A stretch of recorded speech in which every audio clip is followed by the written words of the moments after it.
All right, good evening, everyone. It is Tuesday, April 16th, 2024 at 5:38 p.m. And so we're going to call this regular meeting of the Wake County Board of Education to order. I want to welcome all of you that are watching at home and those of you that are here in person. So our meetings are conducted for the purpose of carrying on the official business of the school system. The public is cordially invited to attend board meetings to observe the board as it conducts its official business. Persons who willfully interrupt, disrupt, or cause disturbances at an official meeting may be directed to leave by the presiding officer. Members of the audience should show respect for the speakers by refraining from loud comments or otherwise disrupting the speakers. Disruptions by any person or persons of a public meeting will be subject to action in accordance with North Carolina General Statute 143-318-17. So if everyone is here and everyone has taken a seat, I note that we have all 9 board members here, and we do have a quorum established. So if you're able now, please rise for the Pledge of Allegiance. I pledge of allegiance to the flag of the United States of America and to the republic for which it stands, one nation, under God, indivisible, with liberty and justice for all. I know, right? All right, we will open our meeting with comments by our superintendent, Dr. Robert Taylor. Thank you, Mr. Chair, and good evening to you all. We thank you for your attendance at our board meeting. First, I'd like to remind everyone that our first Family and Community Engagement Summit is coming up on Saturday, April 27th from 8:30 a.m. until 12:30 p.m. at Athens Drive, Magnet High School. School leaders and staff, families, and community partners are welcome to attend this event. The summit will feature keynote speakers Dr. Steve and Margaret Constantino, as well as breakout sessions, networking opportunities, and more. This is part of our continual effort to strengthen the connections between home and school and to learn how we can better address the needs of our students and families. I'm looking forward to a strong turnout from our principals and school teams, as well as our community. Families and community members will continue to receive the registration link through our community message shared each Wednesday. The link can be found at wcpss.net/family summit. So please register as soon as possible, and I look forward to seeing you all at this wonderful and engaging event. I'd also like to say congratulations to Jordan Zamochin, a senior at Middle Creek High School, who last week won the Regional Student Television Award of Excellence. This prestigious honor, often referred to as the Student Emmy, is awarded by the National Academy of Television Arts and Sciences. Jordan, who will attend the NC State University in the fall, impressed the judges with his animated short film, Tales from the Other World. He not only wrote the script, but also starred in the film, showcasing his diverse talents. Additionally, his skills in editing and animating seamlessly combine voice acting contributions from fellow Middle Creek students, making this a truly collaborative project. Jordan traveled to Nashville, Tennessee on Friday to attend a workshop and the award ceremony, which were held on the campus of Belmont University. So Middle Creek High School was the sole North Carolina representative at the event, the sole North Carolina representative. So we are fortunate to have immensely talented students like Jordan who are supported by skilled and dedicated educators. So again, congratulations to Jordan as well as his digital media instructor, Luis Maldonado, on this amazing honor.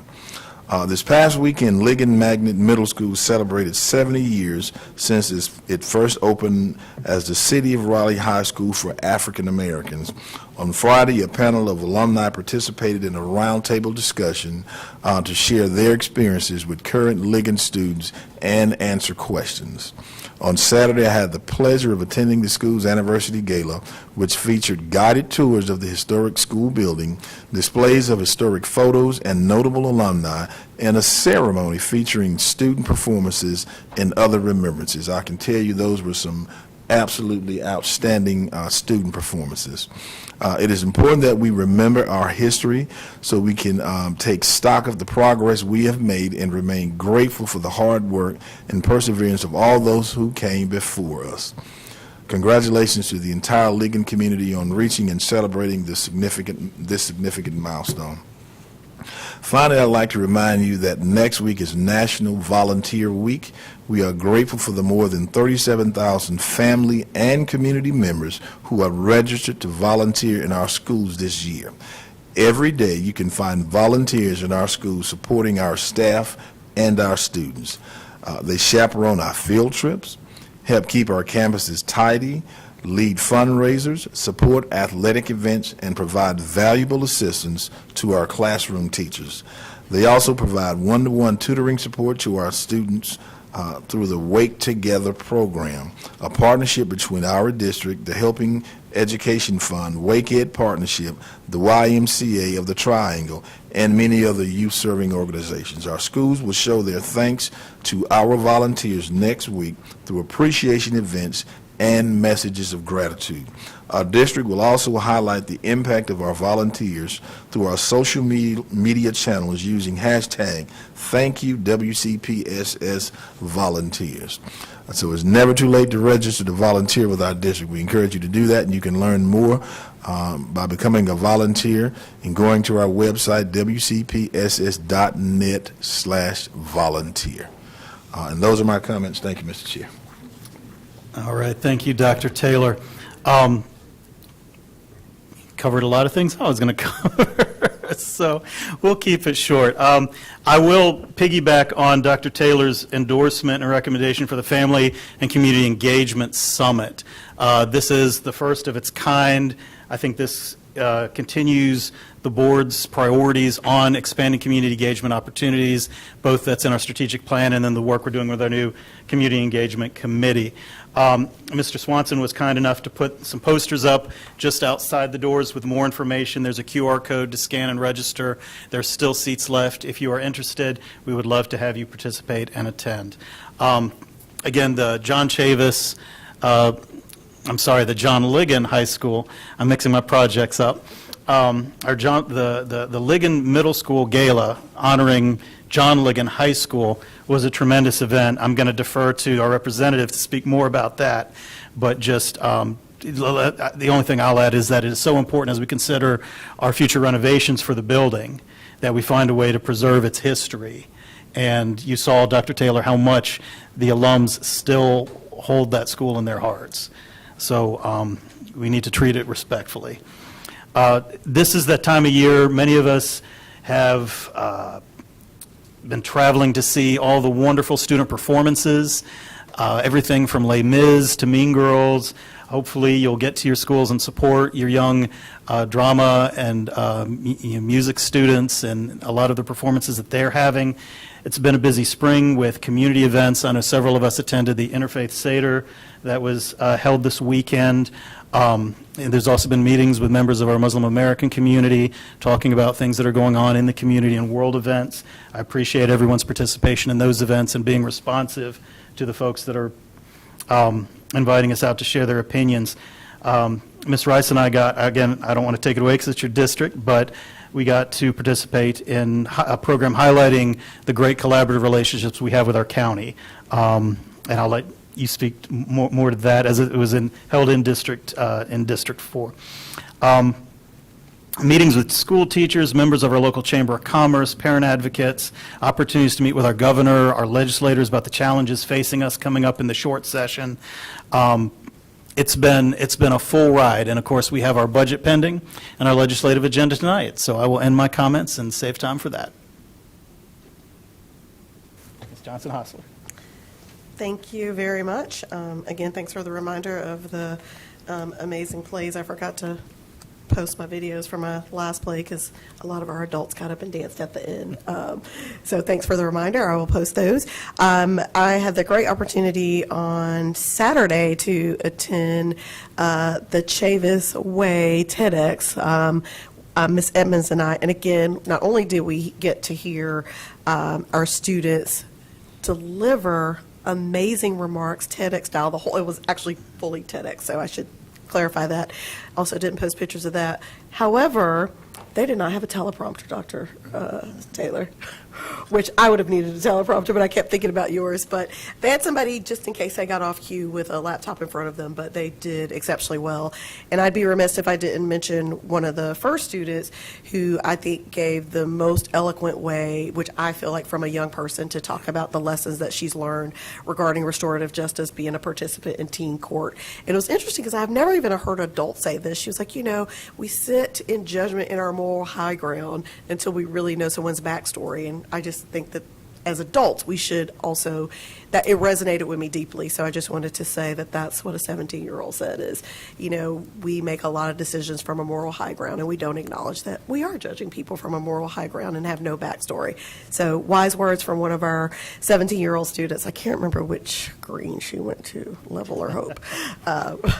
But the students were amazing, and they also had our students, the Triangle Symphony, perform. They had a dancer perform, so they did a great job of intertwining, which you all know I love both. I feel like our performing arts are integral to our academics as well. So they did both of those. Mr. Swanson and I got to go to the Alpha Phi Alpha Fraternity Incorporated, Du Bois and Robeson Youth Violence Prevention, and Mr. Scott was also there. And Dr. Chavis spoke on a panel, and also, again, amazing students from Cary High School and the Leadership Academy, Young Women's Leadership Academy, spoke openly about mental health challenges, where our students are. The therapist also did, I believe, an important role letting, and it was at one of our churches supported it. There were several church youth groups there, but a reminder that in my generation, very rarely did you see a number of black students attempting suicide and committing suicide. And so they really openly talked about the impact that community violence and school violence has on our students, and our students articulated ways that you could cope, but also the real struggles and their openness and willingness to need our behavioral health supports. So again, a indirect way to remind those of us who serve in this role that our students see us and know that these services are necessary and needed. And also, to dovetail on that, Ms. Caulfield and I we've been in a series of meetings with community partners, specifically Wake Med, but we've been talking about how do we ensure these health services also are in our community when our students don't want to use them in our schools. And that's hard for us as school people to say, but we need to make sure that students have options no matter where they are and where they choose to seek supportive services. And so we do have committed partners in our communities. And last but not least, I always remembered last year, so thank you today to Student Achievement of reminding me, Wake Up and Read needs volunteers. This is not the place that I volunteer. I generally do it before they get here, and that is separating the books. I have horrible allergies, and every time I've gone, I've been horribly sick because of the books and the dust. But please, if you have time, please go help Wake Up and Read, separate the books. I will be in the schools to help deliver the books. That is my favorite part. So I have not done my due diligence this year to remind us to volunteer for Wake Up and Read, major school partners for our students and our literacy. Thank you. All right, thank you, Vice Chair Johnson-Hostler. Let's start down the table with Mr. Hershey. Thank you. I just want to say that it would be nice if Ms. Johnson-Hostler did something with me, since she is doing something with everybody else. When I said the first one, I said I should have said no names because then I need to remember it. That's right. That's right. I'll be very brief. Our BAC reminder is on the 29th at Lynn Road Elementary School, 5:30 to 7. And since we will still be talking about the budget, I welcome people to come and ask questions. I'll be talking about it a little bit there, as Dr. Taylor will be there as well. Two very quick items. Both times when I was out in the last couple of weeks, I was at Sanderson High School. One was a 2-1 victory over Broughton for their softball team, which was fantastic to be at. I love softball as a former softball coach, so it was exciting times. But also, Dr. Chavis and I were judges at their senior talks a couple of weeks ago. Amazing, heartfelt speeches about real life and the challenges that they have faced and overcome, and so much vulnerability that they showed. It was remarkable. Again, when I hear people denigrate our schools, and then I go to an event like this, you can talk about a test score, and I get it, but when you hear the students and you see the growth and you see their willingness to put themselves out there, it's remarkable, and it gives me hope, and it would inspire you, whether you think their test scores are good enough or not. And that is the end of my comments. Thank you. Thank you, Mr. Hershey. Dr. Ng. Good evening. I had the opportunity yesterday of visiting 4 schools in District 3. As part of the Bring Your Legislator to School Day, I had the privilege of touring Heritage High School with Senator Bodie and then visiting Abbott's Creek Elementary School with Representative Sarah Crawford. Principal Lyons was proud to show off the Career Academy on agribusiness, and Senator Bodie was excited to hold the bearded dragon that was in one of the classrooms. I kind of stepped back from that. And after that, Senator Bodie was able to answer some very good questions from a couple of students about what it's like to work in General Assembly and why she decided to pursue this position in the first place. After that, I was able to walk the grounds of Abbott's Creek with Representative Crawford. The highlight of the tour was the chance to see the Bluebird box with a group of students. We were all very excited to see the little Bluebird eggs inside the box, and the eggs were actually blue. In between these visits, I was able to have a visit with Dr. Racklin at Wakefield Middle School and Principal Keach at Wakefield Elementary School to see the great things that they're doing over there. Speaking of Wakefield, Wakefield High School will be putting the musical You're a Good Man, Charlie Brown this week on Thursday, Friday, and Saturday. I think you can still get tickets at wakefieldtheater.net. And as Mr. Hershey says, we are continuing our discussions on the budget, and we are, still hearing from teaching staff about the need for better pay. I believe that all of us at the table agree that this is one of our top priorities, and we are all feeling the pain of our current economy, trying to make ends meet with the money that we bring in. Grocery costs more. It takes more money to fill the gas tank. Housing prices are continuing to go up, and people have to live farther and farther away from the city. Eating out, even fast food, is becoming ridiculously expensive. I paid $10 at McDonald's the other day. Inflation is hitting all of us very hard, and each of us, in our own ways, is having to make big sacrifices. And as a school district, we will also have to make some big sacrifices. And we are, making those hard decisions now. But we cannot do that at the expense of educating the students. One question I do pose to everyone is, how was life like for you 4 years ago? Are you better off financially now than back then? This new economy that we have now is the result of countless decisions made in Washington, D.C. Elections have consequences, and you have the right and the duty as a citizen of the United States to choose a better future for your children come Election Day in November. Lastly, we will be having our next BAC meeting for District 3 on Monday, April the 22nd at North Ridge Elementary School at 5:30. We have invited Ms. Allison Reed, our Senior Director of Digital Learning and Libraries, to come to speak to us on the subject of artificial intelligence. What is it? What do we do with it? And what concerns should we have? So everyone is invited to attend. Thank you.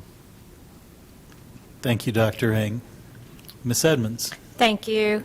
I have been out and about in District 5 since our last meeting, and been to some wonderful events and been around some remarkable children. And tomorrow morning, Dr. Taylor and I are going to Vernon Malone College and Career Academy. I always love going over there. It's an amazing campus. But this evening, I'm going to focus my comments on the budget. We are faced with some tough decisions. Talk about school choice. We don't have any good choices with this budget. That the cuts that we have to consider in order to raise the supplement, which seems to be a priority for all of us. So to put everything in context with what how the state is not supporting us. In North Carolina, our beginning teacher pay is near the very bottom. Our average teacher pay in North Carolina is below the national average, around 36th in the nation. Our per pupil spending is near the bottom. More and more burden is being pushed down onto local county governments and local taxpayers to fill gaps not funded by the state. A recent state budget included supplemental pay for counties except 5 of our most urban counties, including Wake County. So the state gave some money for local supplemental pay for teachers, but Wake County was left out of that. They have refused to fund Leandro, which was upheld by 3 state Supreme Court rulings, including Republican judges. The House Ed Committee that Chair Haggerty mentioned at our last meeting found that we're not paying teachers enough, so they know it, and yet they're focused on pouring millions and millions of dollars into private school vouchers. In recent years, they stripped retirement health benefits for teachers that started in 2021 and later. That doesn't make the profession very attractive in this state. And again, they're continuing to pour millions of dollars per year into private school vouchers for wealthy families and completely eliminating our corporate tax rate. If the legislature would fund Leandro, this is a document. I know it's hard to see on camera. This is from Every Child NC. It's a county profile for Wake County of what we would gain if the legislature would fully fund Leandro. And some of the numbers, it would be a $291 million increase in our budget. We would get roughly 907 more positions for nurses, psychologists, school counselors, social workers, 140% increase for textbooks and instructional supplies, and Wake County overall, not just the Wake County public school system, but Wake County overall would see a 362% increase for Smart Start, for early childhood education. So these things matter. Elections do indeed have consequences, Dr. Ng. Instead, they are seeking every possible way and avenue not to fund Leandro, and it's going to hurt our most vulnerable counties the most by not doing that.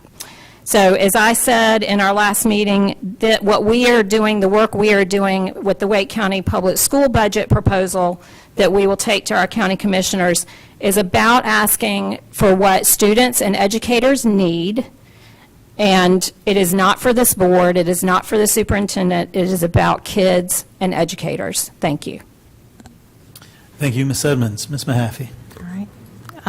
Thank you. I want to thank, we had about 10 schools that hosted Bring Your Legislator to School Day. That is a big lift to have somebody come and see your school. So many thanks to the principals, staff, and PTA members that were able to rearrange their day in order to make that happen. I think it's really important that the people that Ms. Edmonds referenced who are making decisions on how their budget impacts our kids be able to see how it impacts our students and what is needed in those schools. And many thank you to the 10 legislators that were able to come. I know one of them had to reschedule, but I know she will be there.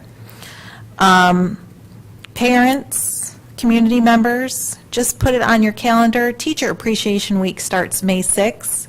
I know that I need that. This is more for my own accountability as much as everybody else's, but it is coming. And I want to highlight one teacher who went above and beyond for one of his students. The art teacher at Green Level High School, Mr. Mapp, reached out and said, "Do you know anybody in the fire department?" And I was like, "Wait, what?"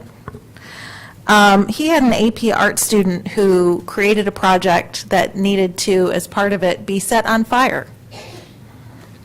And it was this weekend on Mr. Mapp's birthday that the Cary Fire Department went to the Fire Training Center and helped that student's art project come to life. On a Saturday, also. So a huge shout out not only to Councilmember Craig, who was able to put us in touch with the Cary Fire Department, but to them and to Mr. Mapp and to the creativity of not just his student, but all of our students and all of the teachers who take that time, not just in the 9 to 5 that they're with our kids, but beyond. And be sure to get out and volunteer. It can be done online now. So thank you to Ms. Johnson-Hostler and our HR folks for making that happen, because you don't have to go and sign up on an iPad in the office anymore. All right, thank you, Ms. Mahaffey. Coming back around, Ms. Rice?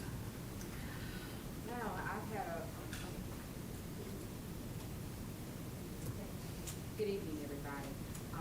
Had a really enjoyable week, and on April, just move your mic close. Move it closer to you. Can you hear me? No. It's on. Use Ms. Caulfield. Well, there it is. I love this. I'm reenacting the press conference that we attended on last Tuesday at Southeast Raleigh High School, which was absolutely phenomenal, hosted by the principal, Lamar Hill, there. We at Wake County Schools shared two pilot programs in partnership with Wake County in reference to neighborhood networks and student engagement teams. And both are true collaborations between the hard work of social workers and school counselors of Wake County partners. School staff identify students and families who would be most beneficial for one of the programs, and then connect them with the appropriate county liaison, and that's the neighborhood networks and the student engagement teams. What was really amazing as well, to hear the admins who are participating in the programs to directly get to communicate with the neighborhood network liaisons that are supporting within the DHHS system. They were excited about how they're able to connect with families. They wanted to know and be able to connect with more resources so that they would best know how to serve the families. But what was really fantastic too is that it landed beautifully, because Commissioner Waters and I had a scheduled listening session for parents to be able to share with us what were their barriers for education and economic progress. And this neighborhood networks and student engagement teams is all about eliminating barriers for families to be successful and working in a case management type model so that we could be able to do that. And so we had about 58 parents in those districts that registered and attended. Every seat was full, and parents were active. We had the amazing equity team come out and share our data and our numbers of where we were, or where we are currently, and our residents were able to tell us what they felt their barriers were able to give us feedback on the data that they were seeing. And so we had that presented not only from our Dr. Chavis Equity Affairs team, but also the Chambers, Dr. Staten's, from the Chamber of Commerce as well. And so we were able to get a great snapshot. Which was even also equally important was the fact that our partner, which was Dr. Nanette Bowler, also attended the session that night to actually get to hear in real time, in raw data, what families are saying, which are the ones that she served. We were able to make wonderful collaborations that night to continue to expand what the work of that pilot partnership is actually doing, so that they can get a snapshot. They were able to connect with people in other programs to help us make that program very robust and do exactly what it's intended to do. The other thing that we did was on April 13th, which happened to have been my twin boy's 28th birthday, I pulled away to attend Ligon Middle School's 70th year anniversary. Principal Duvall of Ligon Middle School did an outstanding job, as well as the PTA that supported in the magnet coordinator, I believe, as well, to share their rich culture and history that was shared about their 70th year anniversary. Mr. Penny, who was the Secretary of Department of Revenue, spoke about how engaging relationships from school staff was essential to helping helping him succeed, despite not always having the best grades doing that. He also was the, I believe, 1971's school president at the time when it was actual high school during that time. So we spoke about the transitions that integration had within and impacting on Ligon and where it was left as a middle school at the end after integration. And they're just so amazing folks that come together and really support our students at that school. I was so excited to actually be amongst it in the halls of it. Also, we had that same night, I was saying that our Department of Revenue, Mr. Penny, spoke, like I said, he also spoke about the success of numerous students that attended Ligon that are making great contributions in the society right now. So despite the challenges that history has shown us around the school and integration, they were still able to have wonderful people like himself who's leading departments, who's surgeons, who are all these magnificent people despite the challenges in the 50s and 60s that are still successful today, which included our very own County Commissioner Don Mile, who also was honored by being added to the Wall of Fame that day. So it was really amazing to see in real time the story of history unfolding itself and how they encouraged us to understand that despite our challenges and differences, we really can produce some really amazing people who can really lead our society and communities on today. So I had a really great time in these events. Just want to share that on April the 22nd, there'll be a District 4 BAC meeting. It'll be my first one as the newly appointed school board member, and so I'm excited about that. It'll be at Knightdale Elementary School at 6 p.m. to 7:30 p.m. Excited about what's going to happen on that night. And the last thing that I want to continue to share with us is talking about what? Wellness. We got, I'm not going to say it, I got to tell you about it. And so I wanted to encourage people to continue to reach self-actualization with intellectual wellness. I need you to do a thing. I need you to go find a self-help book of your interest, or go and possibly take a course that will help you reach your personal goals. But remember, despite it all, take care of yourself and put yourself first, and then help someone else. Thank you, Ms. Rice. We'll give a moment to get your mic. All right, Ms. Caulfield. Well, that's going to be hard energy to follow.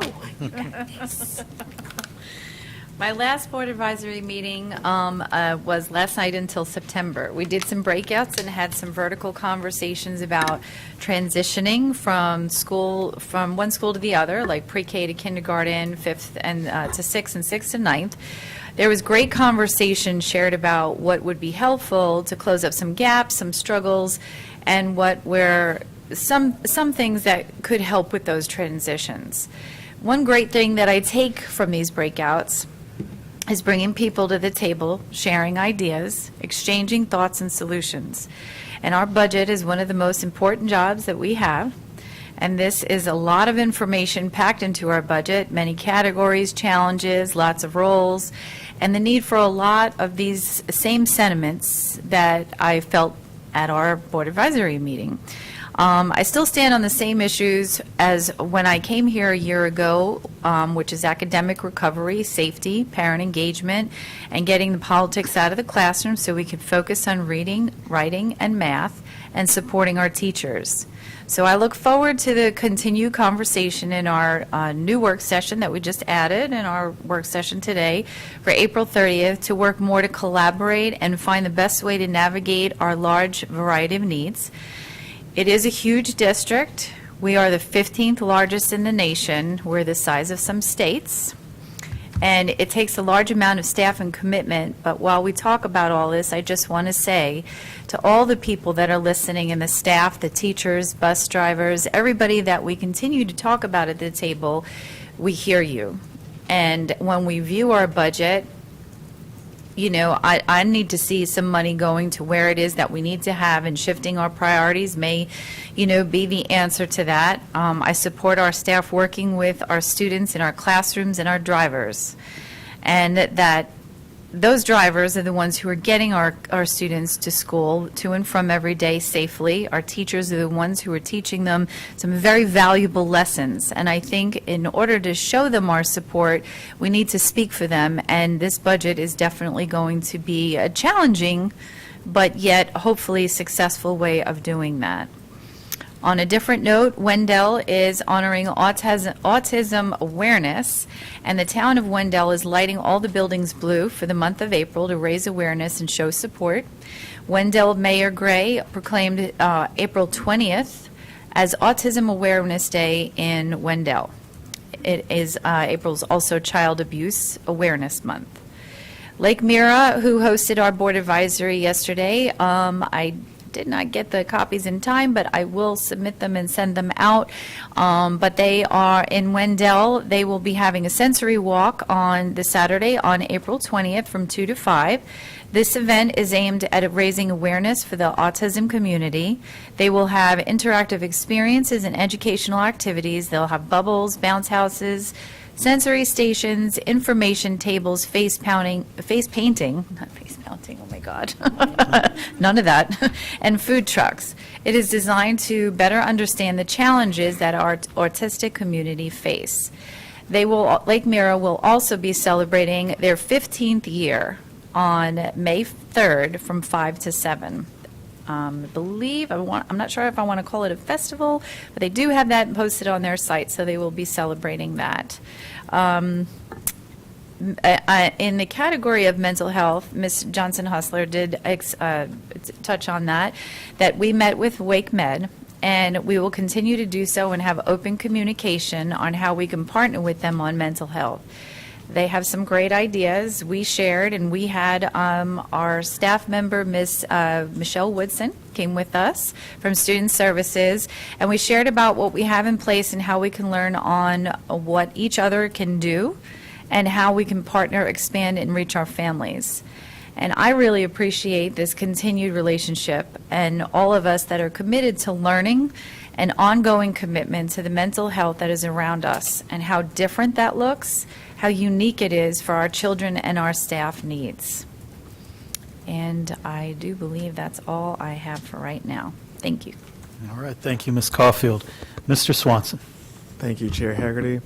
I want to start by saying congratulations to Farmington Woods Elementary Principal Winston Pierce, who was recently selected as the Magnet School of America's Region 4 Principal of the Year. Ms. Pierce is also currently our Principal of the Year here in Wake County. So just great to see the things that she's doing and the great things that are happening at Farmington Woods. I also want to thank Representative Maria Cervania for spending her morning, the first part of the day with Dr. Sexton and Principal Laurie as they toured Briar Cliff. And then I was able to join them as we toured Kingswood Magnet Elementary School, and heard from their student ambassadors. And I was really impressed by hearing some of the needs and the challenges that their students are facing. And I have to share that Representative Cervania had raised some questions. What do students need to be successful, and what do those parents and teachers need to be successful, and how can she join them in this advocacy work, which is very important. And so I know, since elections do have consequences, that as we use our voice and our vote, that we support candidates that believe in public education, that centers the needs of our students, our teachers, and our families, because what we're facing with our budget is not just a Wake County issue, it's a North Carolina issue. Every district across this state is having issues and are coming up with tough decisions on how to allocate dollars, because since the COVID relief dollars are coming to an end, where we were finally seeing investments in public education, although it took a pandemic to make that happen, we're now on the back ends of that. And so we cannot go back to business as usual. And I hope that these legislators, as they were touring these schools, were raising the questions of how their votes are having negative impacts on our schools, and how and what they can do to work with us and with other districts across the state to ensure that the teaching is happening, the learning is happening, but we're also giving our students the resources that they need to thrive and survive. And we can't be number one in business when we are absolutely dead last in education as it relates to funding. So those are my comments. So thank you, Mr. Chair. All right, thank you, Mr. Swanson. And so that concludes our board member comments. The next thing that we have up on our agenda is the actual approval of our meeting agenda. You all have a copy of it in your materials. Is there a motion? So moved. We have a motion by Ms. Mahaffey, a second by Vice Chair Johnson-Hostler. All in favor of approval of the meeting agenda, please signify by saying aye. Aye. Any opposed? All right, thank you. We've adopted our meeting agenda.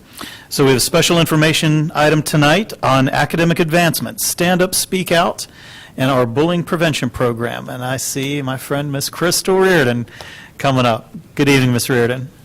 Good evening, Chair Hegarty, members of the board, and Dr. Taylor. Of course, it's my privilege to bring you this evening the winners of our 11th annual Wake County Public School System Stand Up, Speak Out Against Bullying video contest. This contest was organized originally in 2013 by our Wake County Public School System's Bullying Prevention Committee, which is comprised of representatives from student services, from intervention services, schools, including principals, parents, and the community.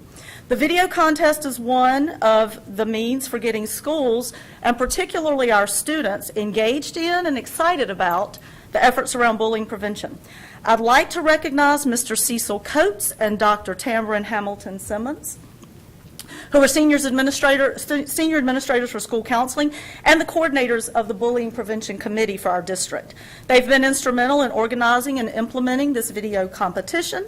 I'd like to thank the members of the Bullying Prevention Committee, who each give so willingly of their time in order to focus on bullying prevention efforts in the Wake County Public School System.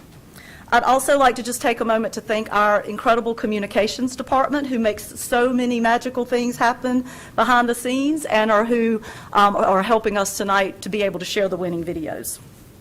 So we opened this contest up to all schools in the district, and we're pleased to say that we had 23 entries.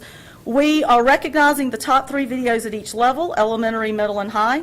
All students who participated have received a certificate of recognition, and tonight we proudly announce the top 3 schools and recognize each first place winner.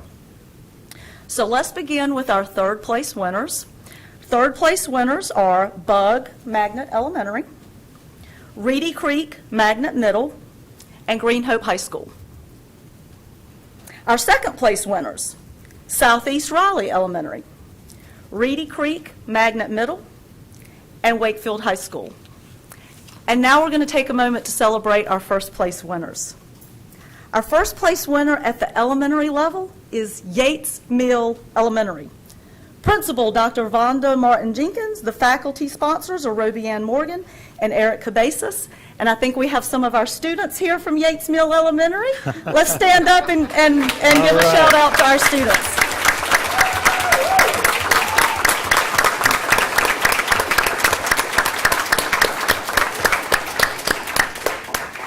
And we'd love to share their video with you all.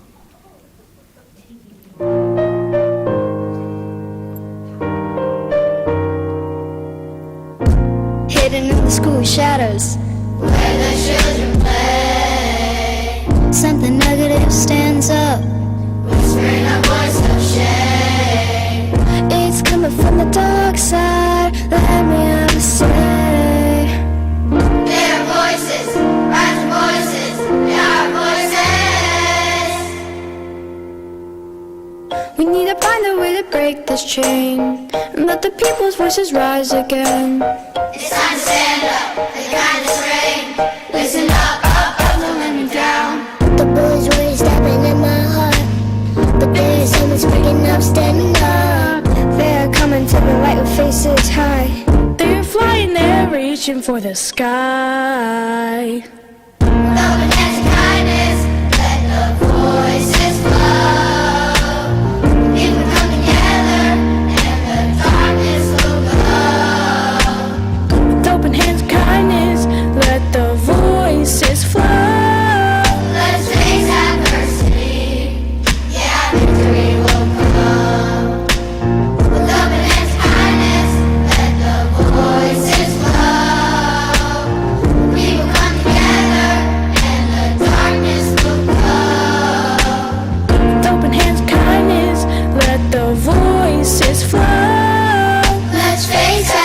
adversity. Let's face adversity. Let's face adversity. Yeah, victory will come.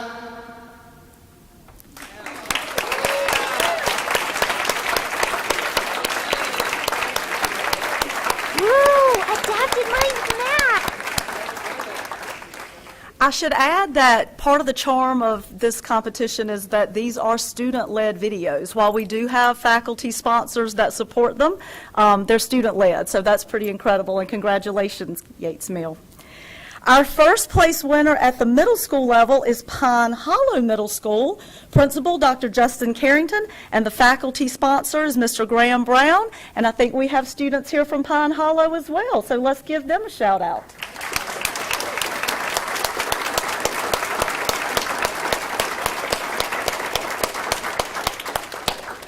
And we're going to take a peek at their video as well.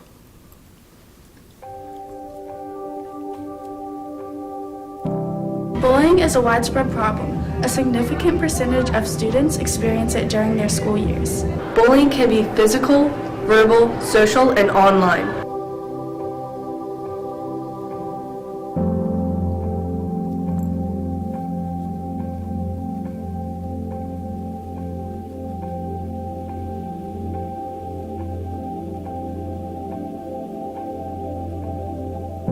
Cyberbullying can happen 24/7.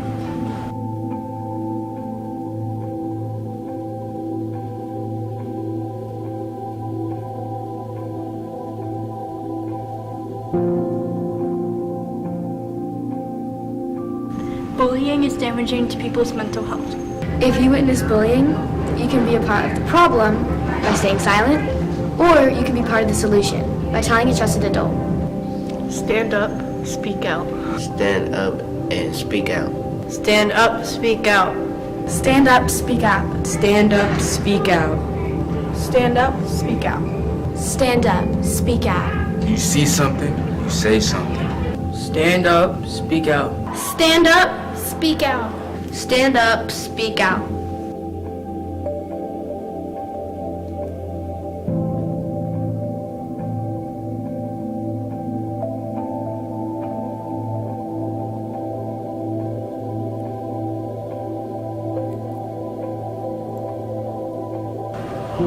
Bullying causes harm to others. Stop bullying today. Bullying hurts us all. Use your words for kindness. Bullying hurts everyone. Stop bullying today.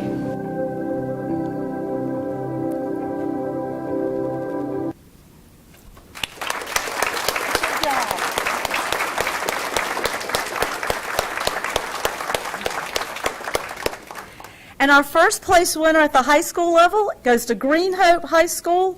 Principal Allison Cleveland, and the faculty sponsor is Katie Andrus. And I think we have folks here from Green. Yep, we got our back row. Folks here from Green Hope High School.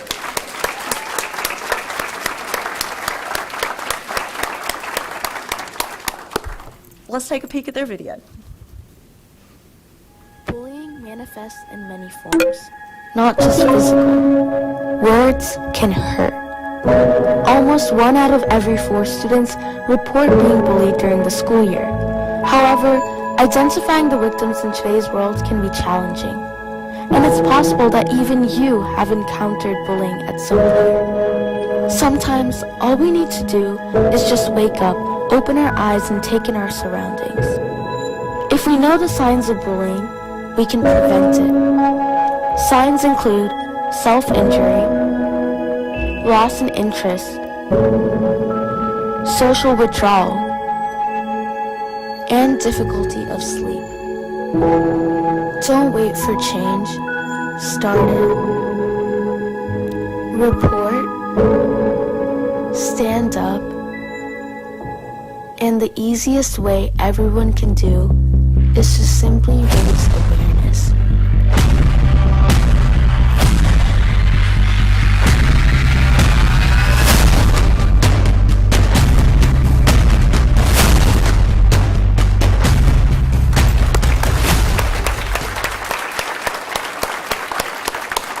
What's the difference between a service animal congratulations to all of our winners, and as always, thank you all so much for your support.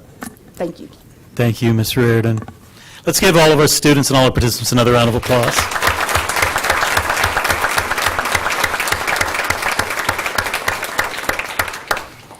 All right, it is a school night. If any of the students do need to leave, we'll give them a quick minute before we move into our public comment section. Thank you all for coming.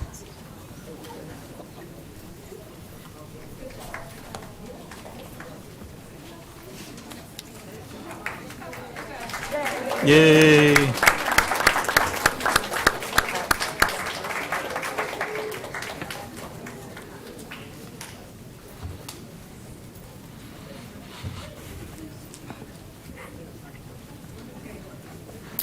All right, thank you all.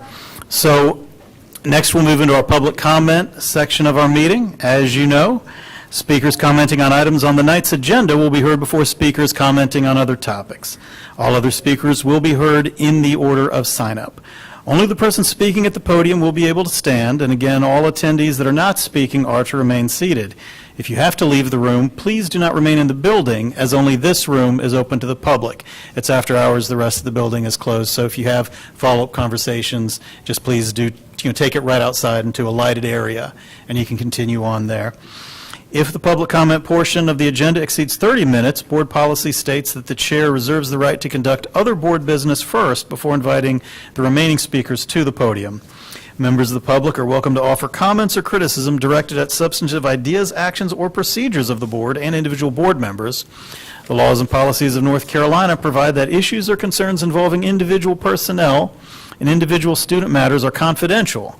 So, therefore, not appropriate for public comment settings. Those offering comments to the board, including students, may discuss issues and matters of general concern. If you do have an issue concerning a specific personnel issue or a student matter, we ask that you address that through applicable WCPSS personnel policies, the grievance policies, or come find us after the meeting and we can direct you to the appropriate staff member. In the interest of maintaining civility and decorum, speakers are encouraged to address their comments to the Board of Education. That's us up here, and must refrain from personal attacks and insults directed at the board, individual board members, staff, or members of the general public, including specifically other speakers tonight. Please remain at the podium during your speaking time. If you have materials you wish to share with the board, you can deliver those to Mr. Rod Malone here, waving his hand on the end of the table, either before or after your comments, and they will be distributed to the board and be made part of the public record. During the public comment, you may speak for up to 3 minutes. Please note the microphones are adjustable depending on your height. Please move them up and down so we can best hear you. When you begin speaking, the green light will illuminate, showing your 3 minutes have begun. Yellow light will light up with an audible tone when there are 30 seconds remaining in your time. And then finally, when your speaking time is up, you will see a red light and you will hear an audible tone. When your timer is up, please end your comments. The next speaker will be called to the podium. You are asked to respect the time limit and speak for no more than 3 minutes. All right, so our first speaker tonight, speaking on agenda, is Joseph Deaton, speaking on grant proposals, who will be followed by Elizabeth Riley on the budget. Good evening, Mr. Deaton.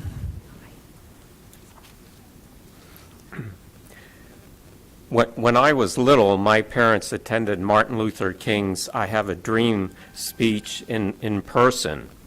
My father taught night school at Morgan State, the HBCU in Baltimore.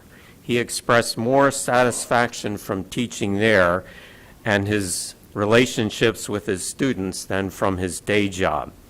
And so I was interested in the grant proposal from the organization Race Forward that aims to foster a just, multiracial democracy, which we all want. I read through their extensive website. They make many important points worthy of discussion regarding the origin of disparities among racial groups in education, health and wealth, housing, etc.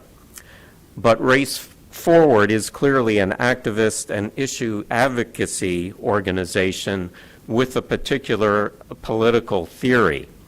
And the problem with allowing any activist group into the schools via grants or other means is that they will invariably portray one side of a complex issue as all good and just, and the other side as all bad. And then the schools would be supporting one side unless you're prepared to invite opposing sides. For just one example, if you let Race Forward sponsor a project on voter suppression, you would need to let somebody else talk about election integrity. These complex issues are important topics of public debate, but I don't think the schools are the place for activist groups to push their ideas, especially if the schools, select one viewpoint. And I don't think it's a good idea to make schools a battleground between something like MSNBC and Fox News either. 2 months ago, the board majority approved grants from two organizations, including It Gets Better, which aims to reduce suicide among LGBTQ youth, which we are all concerned about. But the founder of that organization held a rally at Bowling Green State University when I was working there 12 years ago, and I have to tell you, he said some things that I won't repeat here that were degrading of the human person and human nature. And so there's a danger to accepting grants and materials from activist groups under the banner of some otherwise laudable goal. Thank you. Oh, trouble with my mic. Thank you, Mr. Deaton. All right, next up is Elizabeth Riley, who will be followed by John Baylog.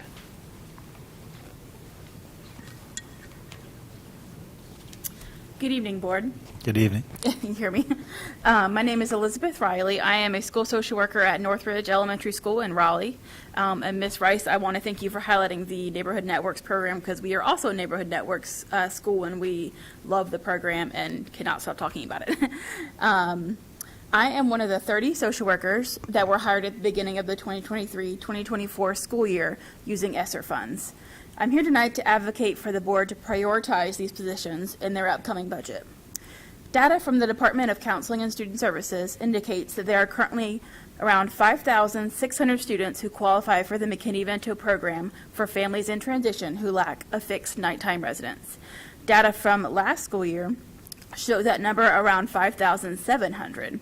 We all know that the COVID pandemic only exacerbated the housing crisis in our county, and families are still feeling the effects of that time. We also have 330 students in our county who have been identified as being in foster care. The work that school social workers do to support both of these populations is critical to the well-being of these families. The families that we work alongside are caught in the crosshairs of multiple systems such as intergenerational poverty, homelessness, unemployment, community violence, immigration, child welfare, and so many more.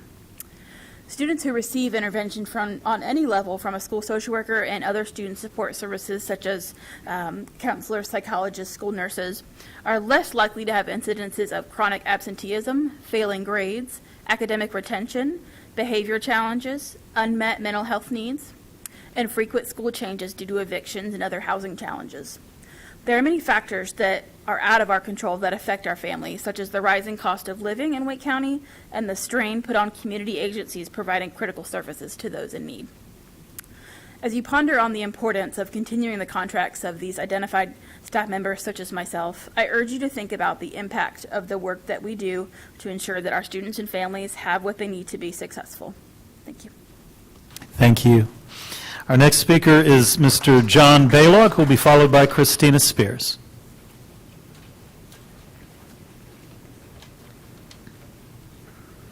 Welcome, Mr. Baylog.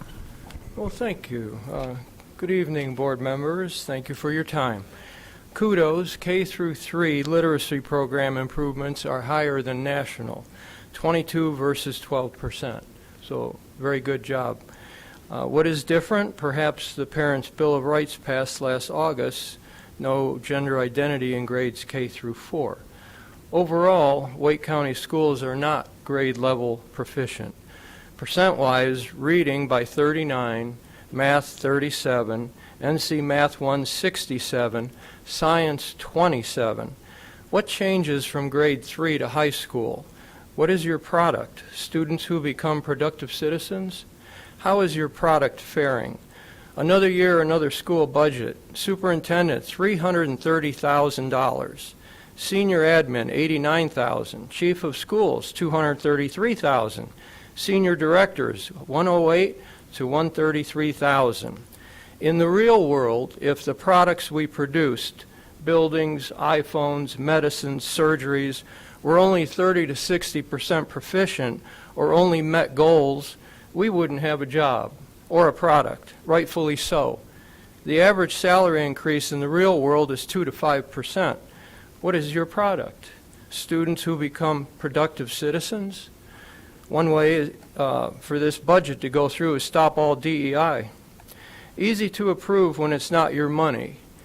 It's my money, 47% of my tax bill. It's our money. Are we getting our money's worth? What is your product? Perhaps you're teaching confusion. Are our children she or he, or perhaps they, them, ze, zer, ers? If I wanted to confuse a child, I'd have them do a project to create a statues for a wax museum. I'd add 5 transgenders to the list of suggested athletes for inclusion. I'd make sure this project would only be for 5th grade and above, but students in lower grades will be able to view the project.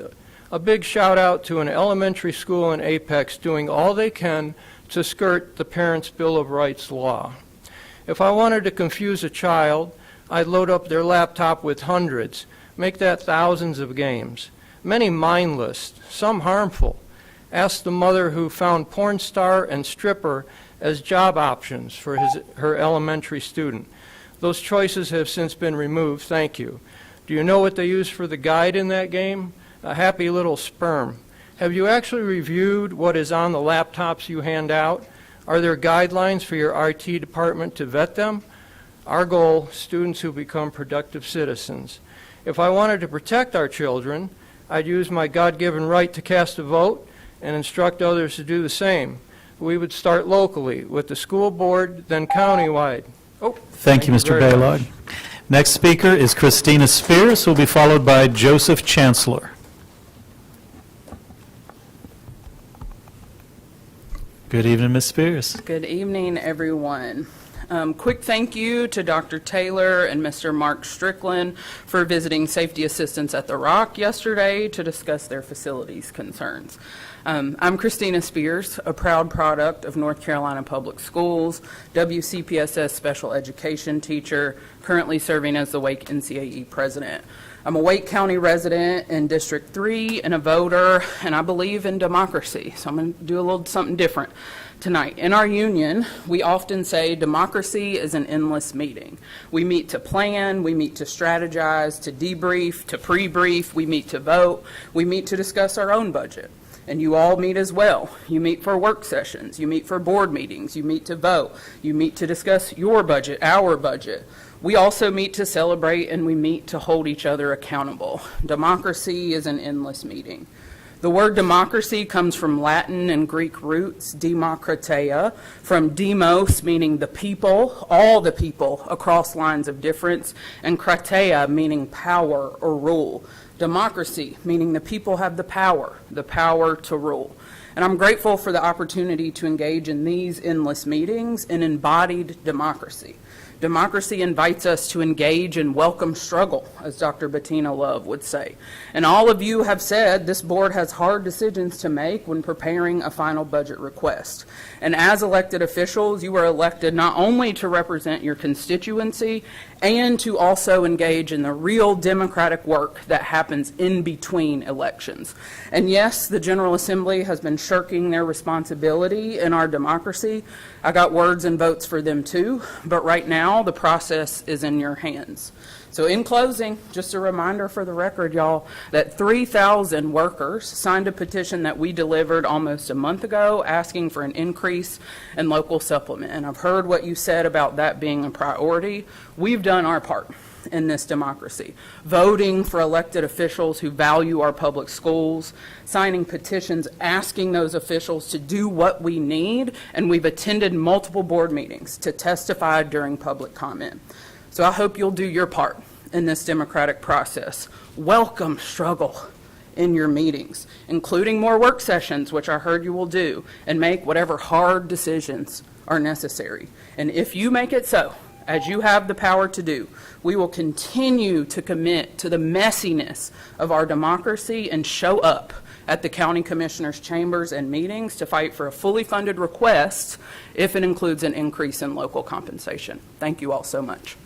Thank you, Ms. Spears. Our next speaker is Joseph Chancellor, who will be followed by Cecilia Joyce.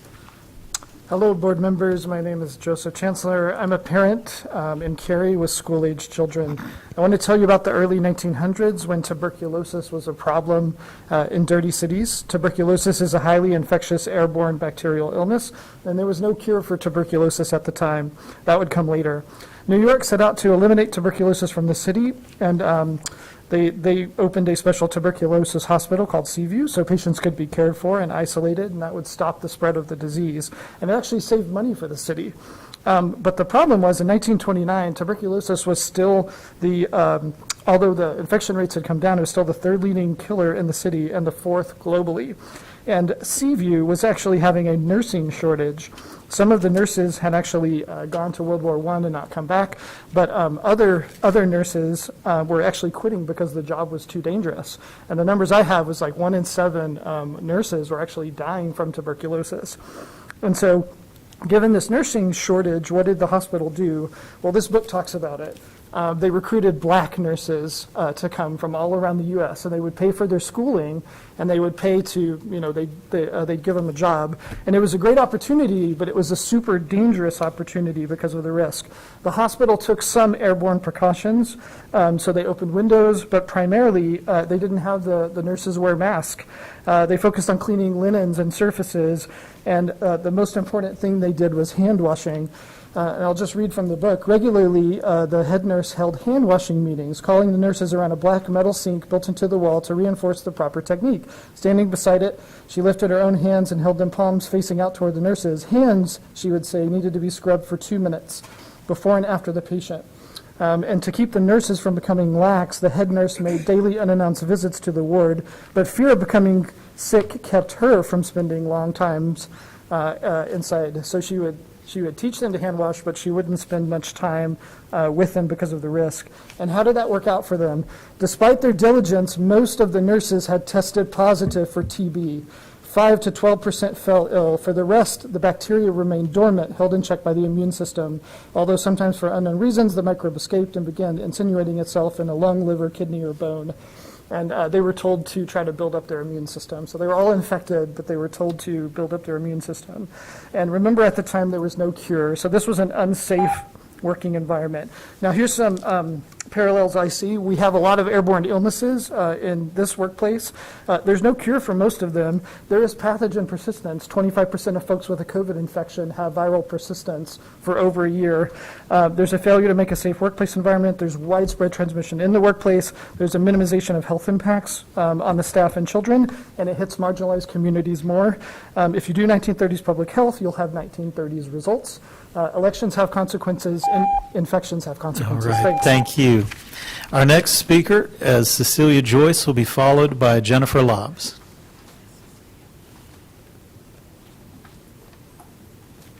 All right, good evening. Hi, good evening, Board. I am a school librarian at Dillard Drive, Bagnett Elementary. My name is Cecilia Joyce. I am also the parent of 2 former Wake County Public School students and a taxpayer in Wake County and District 7. I'm here to respectfully ask for you to include an increase to the local supplement for all staff as outlined in the previously voted on multi-year plan. Increased pay would mean that my coworkers might be able to quit their second and third jobs.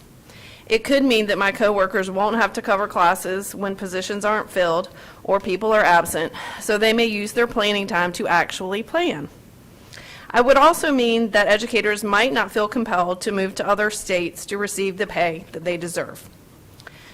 My belief is that the county commission, and while I know You all are the school board, but just for folks who may be watching, my belief is that the county commission needs to increase property tax rates.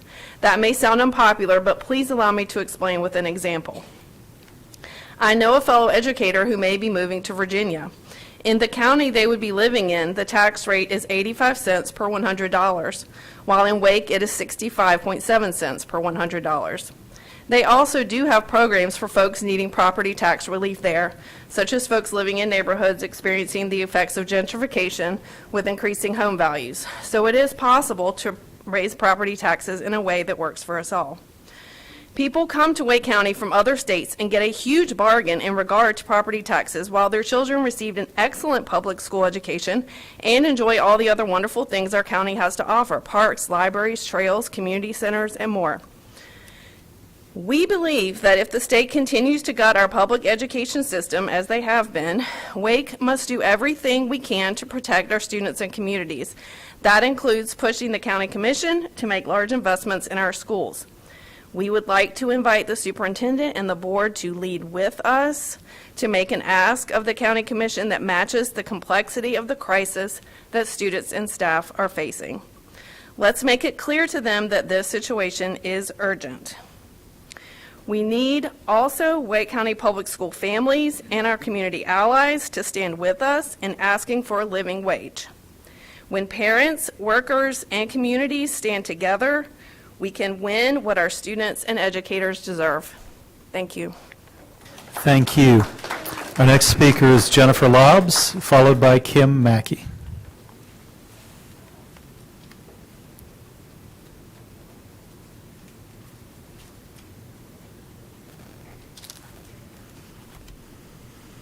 Thank you, board members and superintendent, for allowing me to speak. I'm coming to you today to support our Wake County Public Schools and its plan to reach every student every day.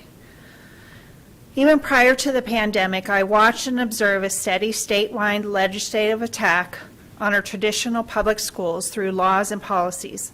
I love our school system, but there are challenges to keeping it the way it is, and moving forward, many difficult choices will need to be made by you and other elected officials. My husband is a school teacher here. He went to a public school system in Virginia where he graduated with marginal grades. He went all the way through, and he really wanted to go into college, and he wanted to be a teacher. He wanted to teach history. He loved history. When he got there, he almost failed out, and his professor couldn't understand why. And his professor's like, "You're one of the top knowledgeable people about history here." And so one day his professor took the Scantron, you know, the little bubble things that we used to take. He flipped it around. He realized that my husband had dyslexia. He went all the way through school not knowing that that simple little thing of learning those tools and how to overcome it would be a way for him to be successful. I say that because I want our children to know that you can overcome something, and I want us to support our kids looking forward.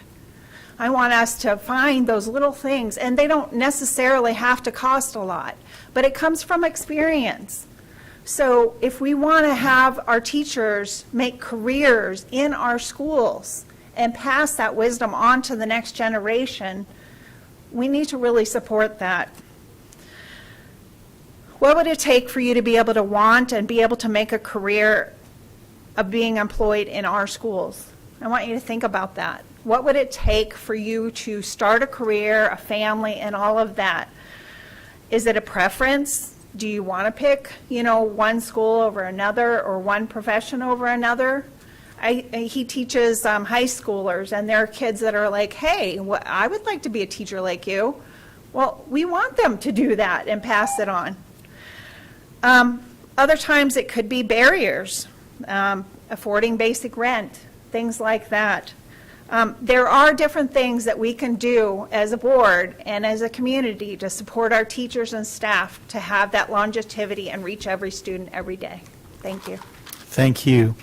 Our next speaker is Kim Mackey, who will be followed by Becky Lou Hobbs.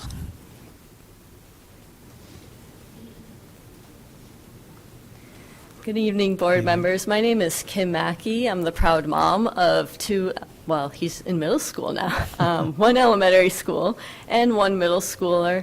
I'm also an economics and personal finance teacher, and today I collected research projects where students investigate some of their own areas of interest and start to think about how to take that out of high school as they graduate and effectively advocate for those things.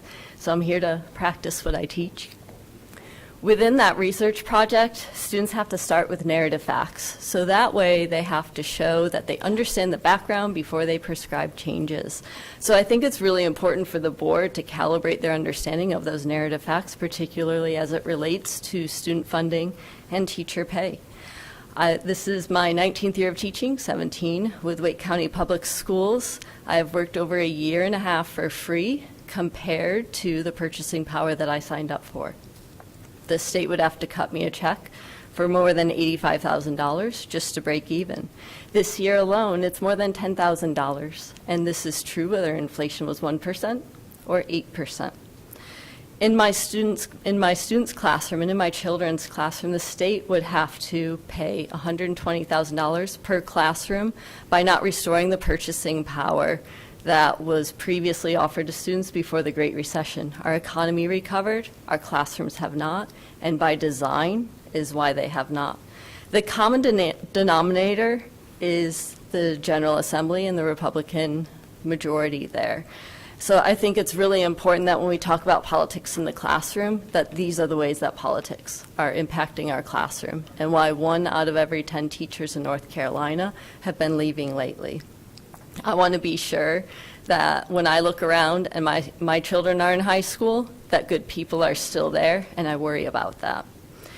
The other thing we talk about is trying to propose solution-oriented ideas. And I think that we have been on track for solution-oriented ideas as our local government tries to move the needle on teacher pay. They certainly can't make up for the year and a half I've worked for free, but it gives me hope that I can at least count on local officials to do what they can to close that gap. So I'm a little disappointed in this year's proposal when I don't see any attempt to move the needle despite some of the long-term plans that have been made in conjunction with those county commissioners. When your hope squad of trying to keep other people in the profession is having a hard time finding hope in this budget, we need to make some changes because we are the most hopeful people. We have made sacrifices because we care about this district. But we can't talk other people into still seeing that hope if we go with this budget and don't move the needle. Thank you. Thank you, Ms. Mackey. Our next speaker is Becky Lou Hobbs, who will be followed by Delana Joaquin.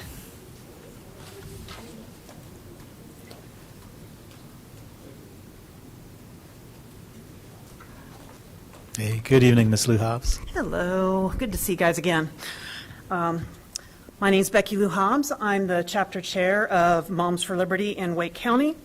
You know, we've spoken several times about policies and budget, but this morning I was actually reviewing the Wake County 2024 legislative agenda. And after reviewing it, I just was kind of shaking my head, and it really didn't have much to do with the students.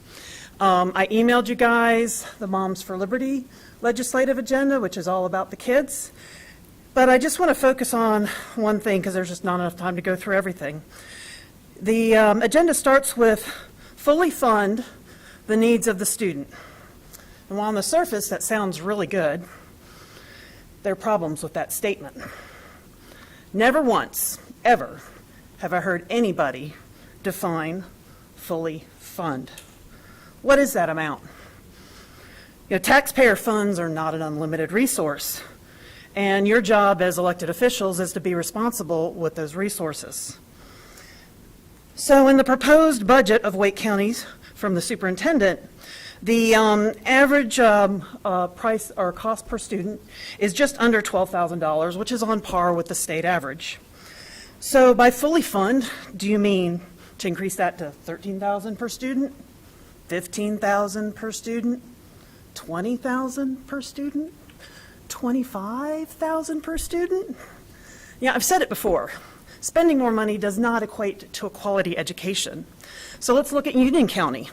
They spend far less per student than Wake County does, yet their students have a much better reading and math proficiencies. And of course, let's not forget, during the pandemic, who went to school? Union County. Wake County kids were kept out of school for a long, long time. And then in the budget, there's a lot of comparisons to several school districts in Maryland. But have you looked at their proficiency rates? Most of those school districts in Maryland that you're comparing the budget to spend almost twice as much, but they have even worse proficiency rates than Wake County does. So once again, does spending more really equate to a better education? You know, we talked about this last time with, in 7 years, the budget's increased by over $1 billion, but there's only 180 more teachers, only 7 more schools, but there's over 1,200 more professional positions like equity, psychologists, and so forth. So let's get back to the basics. Let's provide students with a quality of education. That's what public education is for. Education, reading, math, science, and history. Thank you. Thank you. Next, we'll hear from Delaney Joaquin, and followed by Aaron Windley. Good evening. Good evening. My name is Delaney Joaquin, and I'm a first grade teacher at Beaver Dam Elementary School. I am here today to discuss the board to reconsider their lunch policy. Right now, the policy stands that students who do not have lunch money and currently have an outstanding balance cannot receive an entree for lunch. This group of students is only permitted to have fruits and vegetables. This policy is unfair to our students for several reasons. First, a hungry student cannot learn. The board has stated that one of its objectives this legislative season is to promote student access to lunch. The board states, nutrition directly impacts students' academic performance and behavior in the classroom. This quote addresses the negative impacts hunger can have on students. They are less engaged with our lessons. They are more on edge and irritable, which can lead to outbursts in the classroom. They also may fall asleep in class. The public school system has long been revered as a system that can lead to equity in our society. No matter gender, race, or socioeconomic background, each child has the ability to receive equal access to education. In Wake County, the system is no longer supporting all children.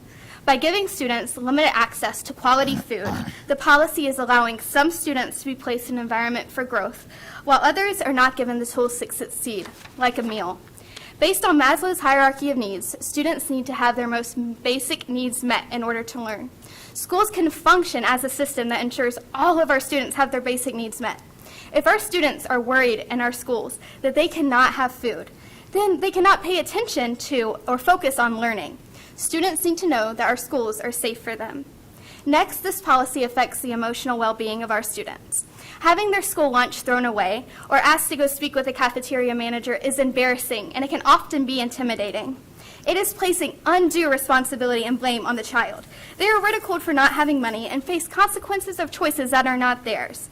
Again, school should be a place of encouragement, not embarrassment. An elementary school student has little control or responsibility over their lunch money.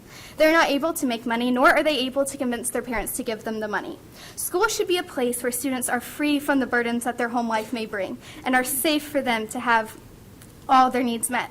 Instead, this lunch policy promotes inequality in our school system, where things like access to a stable parental figure or socioeconomic status is causing their quality of education to be limited. In my school, as this policy has been enacted, we have students whose access to education has dropped. One student was so hungry they fell asleep and couldn't stay awake in class because they were so hungry and didn't have energy. One student was so embarrassed they cried several hours throughout the day.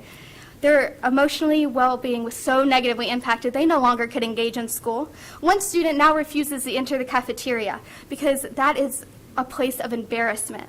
I say this not to place blame on my school, but to urge the board to reconsider this policy. No child should go hungry in our school system. Thank you. Thank you. Our next speaker is Aaron Windley, followed by Colleen Miller. Good evening, Ms. Windley. Hi. My name is Erin Windley, and I'm a second grade teacher at Beaver Dam Elementary. I'm here to also encourage the board to change their unfair lunch policy some of our students have been exposed to. The policy says that students who do not have lunch money cannot have an entree for lunch. The students' entrees are being taken away, thrown away, and they're only given a fruit or a vegetable. I believe this policy is unfair to all the students in our county. When I first found out about the policy, I was disappointed. I thought as a county we were supposed to provide and take care of all students' needs. I thought schools were supposed to function as a system that can ensure all students' needs are being met. When preparing for today, I continuously pondered how I felt about the situation and what I thought should change. I never examined how the students would feel or have felt, so I decided to discuss it with my second graders. I gave them a scenario. What if one Friday they went through the line, got their milk, their fruit and veggie, and their pizza, with ranch of course, but once they got to the register, the lunch lady took their tray, threw their pizza and milk away, and all they had was their fruit, vegetable, and they could get water. I proceeded to ask, how would you feel? What would you do? These are some of their responses. I would be upset and cry. It's like they care about food and money more than us. When someone took my plate and threw it in the trash, I was confused, mad, and sad. I think they just care about the money. These responses show the emotional effect this policy has on our students. Having their lunch thrown away or being pulled aside to speak with the cafeteria manager is embarrassing. Students are not responsible for paying for their lunch. They shouldn't be penalized for not having lunch money. In our current EL literacy unit, we are teaching students that we as people of all ages and sizes should do what we can to make this world a better place, and that we are all equal. Although this is very important for child development, it starts with us as adults showing students what it looks like to treat everyone as equals. We are expecting students to come to school each day ready to learn and treat everyone as equals, but how can we expect them to do that on an empty stomach? According to the board, we're supposed to provide students access to the food their bodies and minds need to learn. This policy does not allow us to provide all students with access to the food their minds and bodies need. In conclusion, students should go to school to escape the difficulties of the world around them. They should have access to a quality education and have their needs met at the same time. Our county is responsible for taking care of our students' needs and making sure everyone has access to quality education that includes food. Food is medicine for the body, but also the mind. I believe that fed students are better students. Thank you. Thank you, Ms. Windley. Our next speaker is Colleen Miller, who will be followed by Edith Jones. Thank you. John, you sort of stole my thunder there. Thank you for mentioning the video game on a third grade child's school-issued device. The game was rated for a mature audience, ages 17 and older, due to the sexual content and drug reference. The game allows players many choices in role-playing, such as escort, porn star, male stripper, and so forth. A young mother reached out to me in January, desperate for guidance after exhaustive attempts to protect her child from adult websites on his school electronic device. It all began on the school bus last fall when older boys showed her 8-year-old how to open the game on his Chromebook. Mom did a search history and found he had used the internet daily to access websites not approved by the school district. Some of the searches he had done were even in the classroom. The mom reported her findings to the school and even showed a school administrator how easy it was to access explicit pornographic images. At her request, her son was moved to another classroom after his teacher refused to restrict the use of his Chromebook. However, the school did little else to assure that her son would be safe from obscene materials. Desperate for solutions, she even asked if she might provide her son with his own device. Their response was no. In reading the school policies, I did see that filtering devices systems are in place. I also read that parents actually are allowed to provide their student with a device. I see several failures for this student and his mom. Filtering systems on his device failed. Student training and internet safety was ineffective. The tech user agreement was problematic. It appears to assume a third grade student has the same intellectual functioning skills as a high school student. School officials were mostly dismissive of the mother's their responsibilities, and mom was denied the right to provide her child with his own device. I implore educators to take better steps to prevent this problem. One way to stop students from viewing pornography in elementary schools is to replace electronic devices with textbooks. Extensive screen time alone is harmful to young children. A teaching station with computers would be a better alternative to devices issued to every student. Schools should create a campus policy prohibiting pornography. This can be enforced through bans on porn in libraries and school computers. Another way to prevent porn from being viewed at school is to educate students about the dangers. Students must be aware that porn is harmful to their mental and physical health. Numerous studies support this fact. Porn in school is a huge problem, but educators can do much to solve this issue. Please remove all sexually explicit material from school libraries, media centers, and classrooms. For elementary students who frankly don't understand school policies regarding the use of the devices, it's time to remove these Chromebooks and other electronic devices and get back to learning by a long-established method, in-person instruction, textbooks, pen, and paper. Our next speaker is Miss Edith Jones, and Miss Jones will be our final speaker.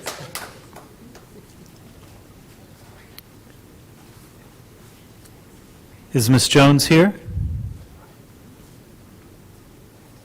All right, well, if not, that will conclude our public comment period. Thank you very much.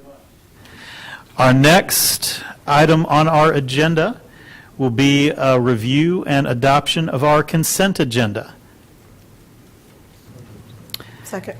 We have a motion from Mr. Swanson, a second from Vice Chair Johnson-Hostler to approve the consent agenda.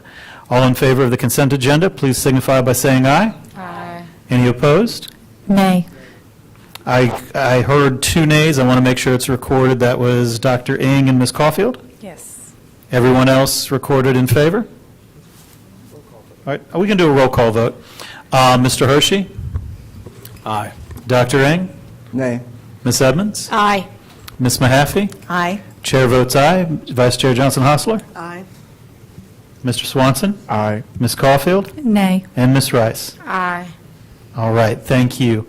The consent agenda, the items on the consent agenda have been adopted. So our next agenda item are our action items, and we'll start off, we have several policies.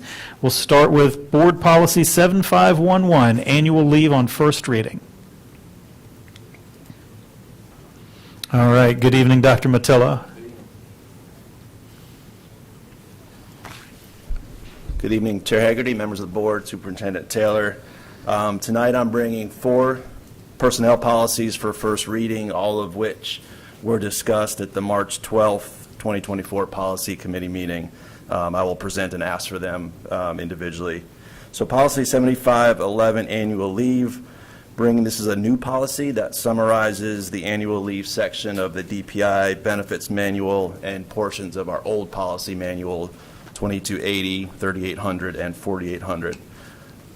If the board approves of this policy, it would replace sections from policy 2280, 3.1 on annual leave, 3.2 on annual leave for catastrophic leave, and 3.4 locally earned leave for administrators hired outside of North Carolina. So there were not any policy changes suggested at the policy committee meeting. However, we did review these one more time, and if it's okay with the board, would like to present 2 minor changes that are not in your materials but would loop around on the consent item next time you see it on consent. So we're just proposing where we reference catastrophic illness to add the reference DPI Benefits Manual 3.2, and where we mention annual vacation leave for new parents, just adding the reference DPI Benefits Manual 3.3. So just those 2 little phrases where you see it in section C and D of that policy.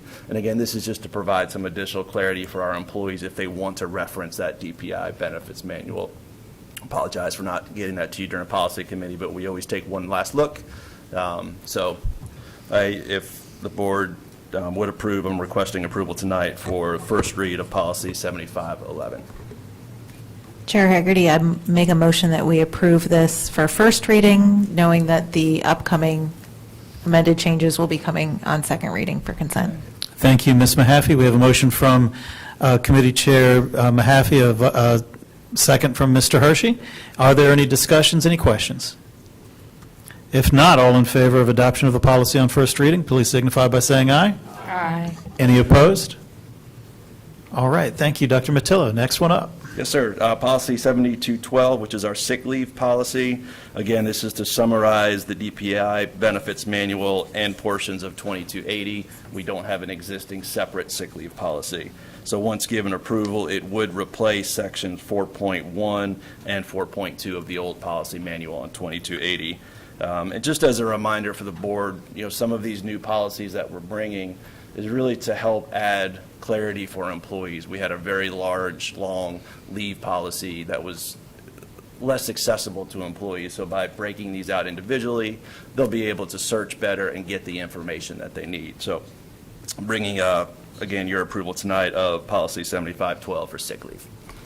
Thank you, Dr. Matillo. I make a motion, we approve this for first reading, and that's policy 7512, sick leave. We have a motion to adopt policy 7512, sick leave, on first reading by Ms. Mahaffey, a second by Mr. Hershey. Any questions or discussion? All right, all in favor of adoption of policy 7512 on first reading, please signify by saying aye. Aye. Any opposed? Okay, next up, policy 7513. Okay, next I'm bringing policy 7513, personal leave for first reading. This is a new policy, again, that summarizes the personal leave section of the benefits manual for DPI. No changes proposed in the policy committee, so tonight I'm requesting the board's approval of policy 7513 for personal leave. Thank you, Dr. Matillo. All right, motion approved for first reading. Motion from Ms. Mahaffey, second from Mr. Hershey. Any questions or discussion? Yes, sir, Mr. Swanson. If I think I heard Dr. Mantillo correctly, there's no changes from DPI with this policy? Or we're not recommending any changes? So there were no changes recommended in policy committee. DPI, we have this policy, but it's also references DPI's policy manual. Yeah. So the reason why I just raised that question, because if there's no major changes, I was wondering if we could just make it, instead of going through first and second reading, just make it adopted right here and now. But I'm looking to. So is that what would that be? Amendment to waive policy? Yeah, I think that would just be a straight majority vote, wouldn't it, Rod? To waive second reading? Yeah. Yes. Okay. Yes. So, any discussion on Mr. Swanson's proposal? Clarify for me which policy we're referring since we went on. This is policy 7513, personal leave, and I believe the motion is just to waive second reading, and then it would basically just move on to the policy manual, right? Correct, yes, sir. Any discussion of Mr. Swanson's motion? No, I'll second it. All right, we have a proper motion and a second. All in favor of waiving second reading and adopting policy 7513 on first reading, please signify by saying aye. Aye. Any opposed? All right. We'll record that one as first reading approved, second reading waived, and it will be adopted and enrolled. Finally, we have policy 7540, voluntary shared and donated leave. Okay. So last policy is the voluntary shared donated leave for first reading. This is an established school board's policy. That's why your new policy looks more marked up. You'll see the strikeouts from the School Board Association's policy, as well as some additional language that we've added just to clarify for employees. But again, it largely draws from the DPI benefits manual as well. And if once approved, it would replace 4.3 voluntary shared leave and 4.4 voluntary sick leave bank in policy 2280. So tonight, again, no changes were proposed at the policy committee meeting, so asking for the board's approval of the first reading of policy 7540. All right, Chair Hagerty, I move we approve this for first reading. Motion again by Ms. Mahaffey, second by Mr. Hershey. Any discussion, any debate, questions? All right, all in favor of adoption of policy 7540 on first reading, please signify by saying aye. Aye. Any opposed? All right, it's been adopted. Thank you, Dr. Matillo. Okay, thank you all. All right. I do have one item I had missed when we adopted our agenda.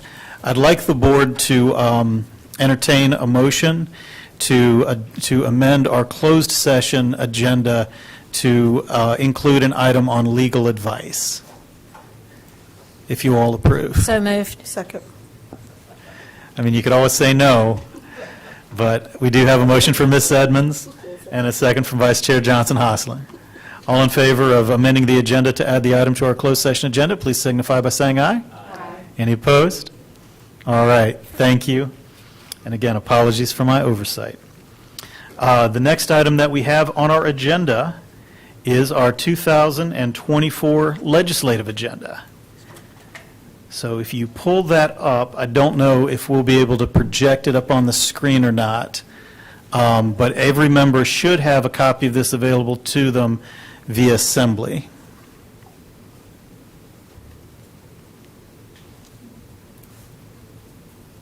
I'll give everybody an opportunity to make sure you have it. All right. So it says here that I am to present it, guided by my vice chair, and then discussion by the board members. But I would like, Dr. Taylor, if you could just tell us how we got to this final document. We've put a bit of work into it. We've worked with our legislative lobbyists to walk through the document. We had discussions at our retreat and ultimately gotten feedback from the board. I think we've been through a number of iterations in terms of getting feedback from board members to try to make sure we capture the language that we felt was appropriate. I know the board has certainly looked at what was important for the short session versus longer sessions. And so we just appreciate the feedback that the board has given. And this is always a process, and we're looking to move it forward. Whatever changes you make tonight, our approvals. Thank you, Dr. Taylor. And I do want to thank our communications staff for all the work they put in, taking the document that we had and transforming it into the document that you see here. So Dr. Taylor did provide this last copy to everyone in advance. Again, a lot of work has gone into this. I know that we are 9 different individuals with 9 different opinions and maybe 9 different ways that we might want to word something or state something, but I also know that we do have at least one item where there was a material change that wanted to be suggested. So, Ms. Edmonds, do you have an amendment? I do. I wasn't sure of the process. Do I do that during comments or now? I'd say let's just suggest the amendment now. Okay. And then once we have an amended document, what's that? Once we have an amended document, then I would put it up for a vote. Okay. So I would like to amend under support high-quality classrooms and workforce in order to promote academic achievement. The first item says prioritize public dollars to fully fund public schools before funding private institutions. And that does not sit well with me.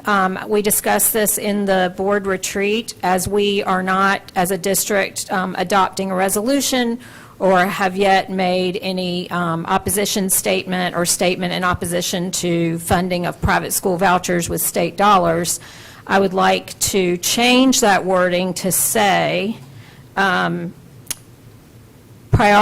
public dollars to fully fund public schools, not private school vouchers, or prioritize public dollars to fully fund public schools, not the privatization of K-12 education. I don't have a strong feeling about which one, but those are my 2 changes. And I would like to add that, as I mentioned at the retreat, and these are the numbers that I had, so that was, I forget the date, but mid-February, 19 superintendents across North Carolina have come out against the funding of vouchers. 40 or more than 40 district leaders across school districts in North Carolina have come out in opposition or passed a resolution of some sort. The State Board of Ed has expressed opposition, and I think we need to lead the way, and it's important to me that we do that. And I'll go ahead and I'll second Ms. Edmonds' motion to amend. I will say my preference would be for the first version, because I think that's the most clear, right? The threat that we've, I think, clearly identified have been the universal private school vouchers. with no means testing, no, income requirements, and then continuing to draw larger and larger portions of our state budget. We've heard this concern expressed at, with other fellow members of the North Carolina School Boards Association, in rural districts, in urban districts, large districts, small districts. Everyone sees this as just, a real threat. And I want to make sure, at least in my mind, that it's clear what we're talking about. And saying private school vouchers, I believe, is more clear than just saying private institutions.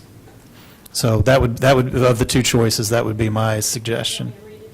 Do you mind? Prioritize, and I'm actually adding the word school, I meant to do that earlier, to keep it as close to this language. Prioritize public school dollars to fully fund public schools, not private school vouchers. All right. So we have an amendment and we have a second. Is there any further discussion on the amendment? Ms. Caulfield?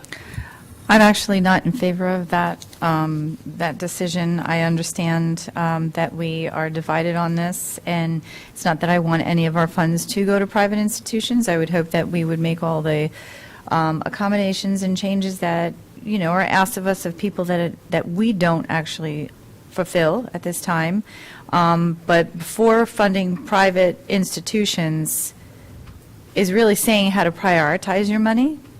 And I understand the whole idea with the public school dollars, but when those children go to charter schools, we are also not servicing them in the chair. So my goal is to get them back into public school with changes that we make within our district to attract them back. But to say that those children should not, the funds should not go with those children because we cannot accommodate everybody's needs. And we just don't. I mean, that's a reality that we have. I hope that changes in the future, but it is not the way that we have it right now in the eyes of parents who seek elsewhere. I do understand that there is also a complaint that there are people who are already in private school, and this is a way for them to get money. I understand that. I'm not saying it's a solution one way or the other. But I do agree with the comment that was made before that fully funded is a very, very vague word. It is not specific. We don't have a dollar amount. There is nothing that we're saying that we're asking there that has a definitive answer or goal that somebody could reach. Fully funded is very open. That's just my comments. Okay, thank you, Ms. Caulfield. Mr. Swanson? I have two questions, and funding is such a complex issue. I have a question. I'm not sure if you or Dr. Taylor could answer this. So when students do go to a private school and they come back, let's say they come back after the 20-day head count, do we lose those dollars? So it depends on the funding that you're talking about.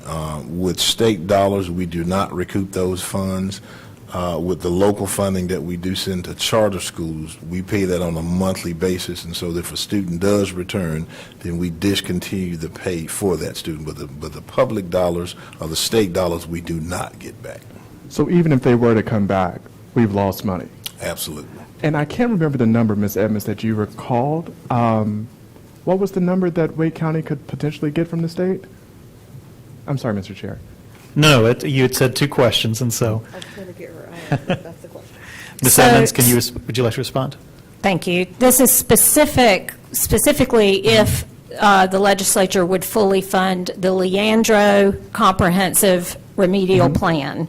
It's a document that was produced by West Ed. It's been through the courts, et cetera. So that's where the number comes from. $291 million, or a 28% increase into our Wake County Schools budget. So, Mr. Chair? Yes, sir, Mr. I would Swanson. propose that we put that number in our legislative agenda. All right, so we currently have a motion to amend pending, but that motion hasn't been voted on yet. So would you like to make an amendment to the amendment? Yes, sir. All right. So we have a motion to amend Ms. Edmonds' amendment further to include the specific number. Could you repeat it for us again, please? To include, $291 million. yeah, since fully funded was a little vague, we could just put the number in there. So $291 million? Yes. Now, that is, I don't know I mean, we're getting in the weeds, but that might need to be referenced to every child's analysis, you know, of the Leandro funding, but that's for staff to. All right. All right, hold on. There's a motion pending. Is there a second to the motion? And then we'll have discussion. Second by Vice Chair Johnson Hostler. So now we have a motion from Mr. Swanson to amend Ms. Edmonds' language as just read, and it has been properly moved and seconded. Discussion of Mr. Swanson's amendment.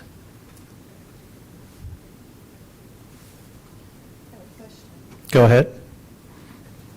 In references to Mr. Swanson's question, and I understand that it's different with the state funds, that we don't get that back because they distribute it after a certain amount of days. Charter schools monthly, so it just stops if that child comes back. And I know that we had this discussion in a prior meeting. Did we ever find out the number of children that leave Wake County Public Schools in a school year and come back after that date? Okay, and I'll direct that question to Dr. Taylor. And so I don't have that number. I can get with finance, and we should be able to look at the number of students that we pay for charter schools and what that number is from 1 month to the next. That will tell us what that exact number is. And so Terry or Trish or David, if you happen to know that number, you can let us know. If not, we can get that to you hopefully by within 48 hours. Thank you. All right, Ms. Edmonds? I just want to be very clear that for the purposes of the legislative agenda and my amendment, it is specifically about private school vouchers and not charter schools or charter school funding. Thank you, Ms. Edmonds. Are there any other comments or questions about Mr. Swanson's amendment? Okay, I will, Dr. Ng? Just have to keep in mind that this is a legislative agenda that the lobbyists are obligated to use to speak to our General Assembly folks. And, you know, on the one hand, you know, having some specificity is good. But on the other hand, we don't want this document to become a political weapon that would make, for some people in the General Assembly, be defensive right off the bat. So I just want to make sure that we have that in mind. Thank you, Dr. Ng. I'd like to comment. I understand exactly where this amendment is coming from. I would prefer an alternative, if I can explain, which is I like Ms. Edmonds' suggested language better because I think we have two different issues here. And even if the legislature were to fully fund Leandro, I would not want them giving the amount of money that they're giving for the universal private school vouchers. I would not tie those two issues together. I would rather see them prioritize the public school dollars for the public schools over any private institution, any private school voucher, and I would like to see the funding that has been, requested, ordered by our state's judiciary paid. And so I think that's an important issue, but given the choice of amending this language, my preference would be simply to add that as a separate item. There's room, actually, right here, under that same section. We could just add it as a separate bullet point if you would be open to that. What does everyone think about that? Okay. All right. Well, then, rather than amending the amendment further, would you be in favor of withdrawing the amendment? We'll vote on Ms. Edmonds' amendment, and then I'll recognize you. All right. Any further questions or discussions on Ms. Edmonds' amendment? Could you just clarify what you just said? I'm a little all over the Okay. place now. So for parliamentary procedure, Mr. Malone, I believe what we had was a motion that was properly moved and seconded, but then the author of that amendment withdrew the motion to amend the amendment. Mr. Swanson agreed to withdraw his amendment to Ms. Edmonds' amendment. Yeah, but it was already seconded. It was already seconded. So I think the cleanest option would be to just vote it down. Okay. I mean, and then make a new amendment that is what you want it to be. Okay. Or yeah. And then do a Okay. new amendment that's exactly what you want it to be. I think it would be cleanest. All right. But may I? Please, Ms. Evans. So when we do this first vote, are we voting on what Mr. Swanson proposed only? Correct. Okay. Yeah, you would be voting on whether or not to amend your motion to add his motion. When that Thank is you. denied, then her motion is still sitting there, and then you would vote on her amendment. And then if that passes, then you would vote on the newly amended motion. All right, then. Well, if that's the case, I will call a vote on Mr. Swanson's motion, and I really appreciate you taking one for the team. I'm just going to vote for it just so it doesn't go down now. I respect that. All in favor of Mr. Swanson's motion to amend Ms. Edmonds' amendment, please signify by saying aye. I'm sorry. That was you, that was your motion. Are you in favor? All right. All opposed? Nay? Nay. All right, I'm sorry, Mr. Swanson, the amendment to the amendment did not pass. So that leaves Ms. Edmonds' amendment on the table. Is there any further discussion or debate on Ms. Edmonds' amendment? Dr. Eng? I understand Ms. Edmonds' passion about this. I do have, understanding that, for those people who do receive opportunity scholarships, the ones who have qualified are the Tier 1 and Tier 2 majority, which are based on income, and so the higher income families are not, at this point, not getting any of those funds. And so my take on it is that, like Ms. Caulfield said, that there are some students that just cannot, for some personal reasons, cannot be able to fit in a public school, and they have to go elsewhere. Of course, I would welcome them to come back, but if they need to have a option for outside of public school, then those funds are there for those people that can't afford it. So it's really, in terms of, you're talking about equity, there is a component of that where, do you want kids that cannot survive, thrive in public school to have an option to go elsewhere if we are not able to meet their needs? And so, that's kind of where I'm at right now. I still feel like that, we need to fully fund public schools, but that the private school option is still there, and it is the funding is there to make it more affordable for kids, families that cannot afford it otherwise.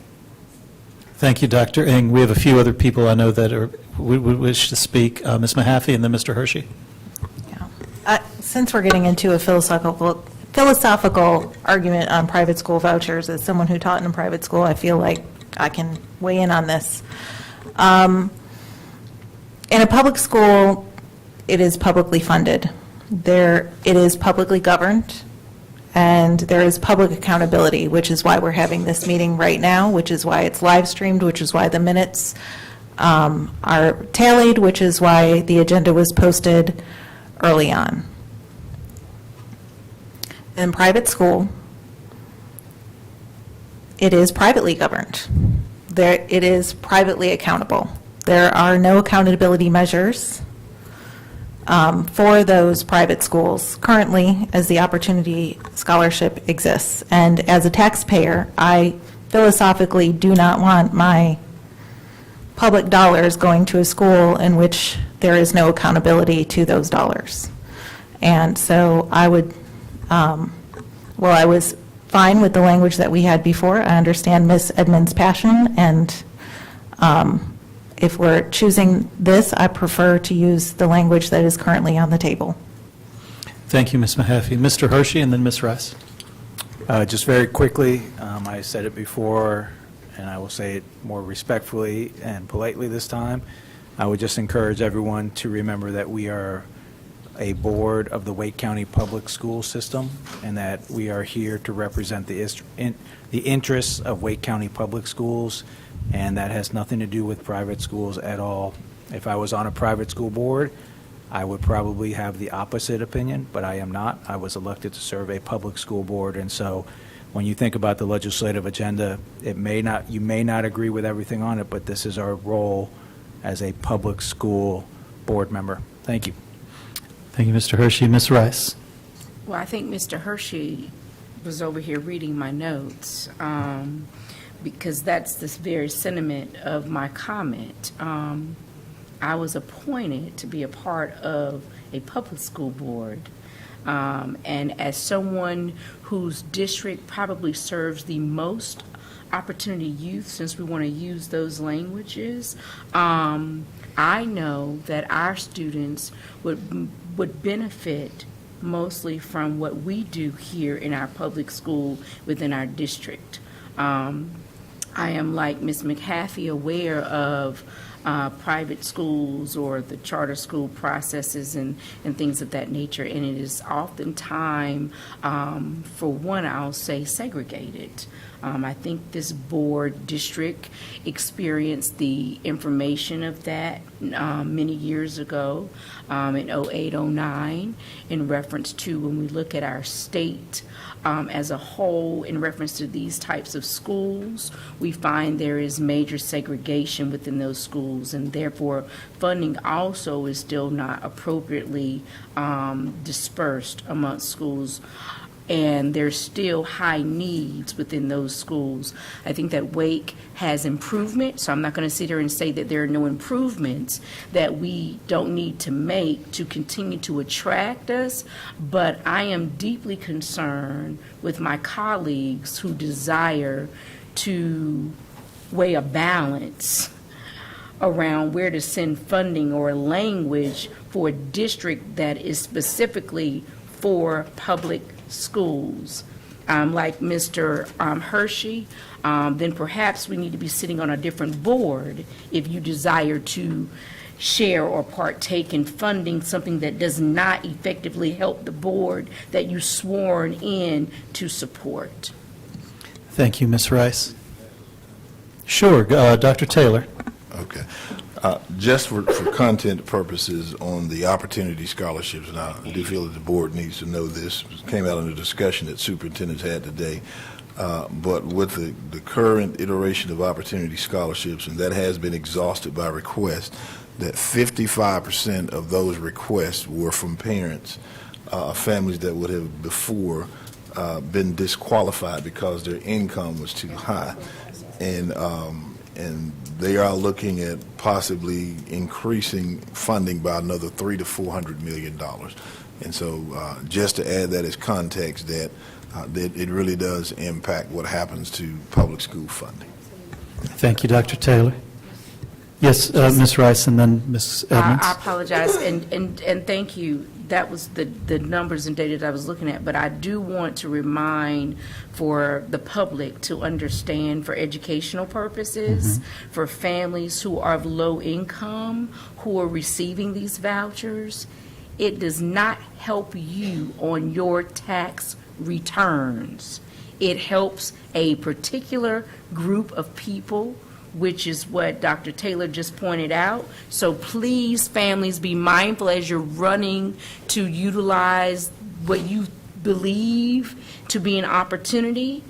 It is not necessarily helping your family, and so you don't get to necessarily choose the higher echelon of education that you think you may be able to attend, because it'll leave you with a bill and a tax write-off that you can't afford. Thank you, Ms. Rice. Ms. Edmonds? Oh, just piggybacking us, that's the exact point I wanted to make, Dr. Taylor, about, specifically about the $300 million. This is our legislative agenda for the short session, and legislative leaders have gone on public record that they are looking to increase the funding, as Dr. Taylor said, by $300 to $400 million more dollars. So that is why I think it is a priority and needs to be in this agenda. Thank you. Thank you, Ms. Edmonds. So, Ms. Caulfield? I just wanted to make it clear that I am not out for funding private nor encouraging the private schools. It's more about the options for children who are not currently succeeding. Doesn't mean that they can in the future, or there might be a reason why, I'm not sure why. But if that's an option for them, I mean, if that's a choice, and hopefully they do come back, maybe they see that it didn't work. But there may be children out there that it's just not working for them right now. So I like the original verbiage that was there, because it just says before funding any private. So it's still saying the same thing. It's just not specifically saying absolutely not, you're not getting it. You're paying taxes just like everybody else, but if this doesn't work for you, you have no options. Thank you, Ms. Caulfield. And I do want to speak on the issue. I've been letting everyone go back and forth, but based on Ms. Caulfield's question or comment there, I want to go back to Ms. Edmonds. Could you go back and read the language that you suggested? Because I want to make sure that I'm understanding it correctly. Yes. Prioritize public school dollars to fully fund public schools, not private school vouchers. Thank you. Ms. Vice Chair Johnson-Hustler, did you have a comment? And then I'd like a comment. I did, and I thought Mr. Hershey articulated my feelings, so I thought my nodding would echo it. But I do want to close the loop personally for me and no one else, and thank you, Ms. Rice, for the public service announcement. I do think it's important because often families considered below the poverty line are the most targeted for opportunity scholarships. So thank you for providing that information. I think the thing that I would say, and again, this for me is not about choice. I believe everyone deserves the right to choose. What I don't believe the state has the right to do is choose to not fund public schools, but fund private schools. So for me, this decision is about, one, standing in line, as I said at the table, if I don't do anything else, is to lead with my heart. And at the end of the day, we sit at this table for that reason. So I don't disagree with the option of choice. I absolutely believe people have to make choices for their children for a whole host of reasons. And I support the parent making the choice of choosing the school that's best for them. But I cannot stand by. And again, hats off to you, Mr. Swanson, because generally I would never echo using that kind of number on a legislative agenda. But truthfully, I don't think you're wrong, Ms. Caulfield, for asking. Let's articulate the number, because again, it for me articulates for us that we are at least, and I just heard this from one of our smart chiefs, that over a decade the state has decreased our funding, or our funding in their state budget has decreased over 10%. So it is appropriate for us to say, absolutely, no disagreement on parent choice, but absolutely a disagreement on not funding public schools. Thank you, Vice Chair Johnson-Hostler. So we have an amendment pending, and I think we'll have a second amendment, and then we'll see if there are additional amendments past that.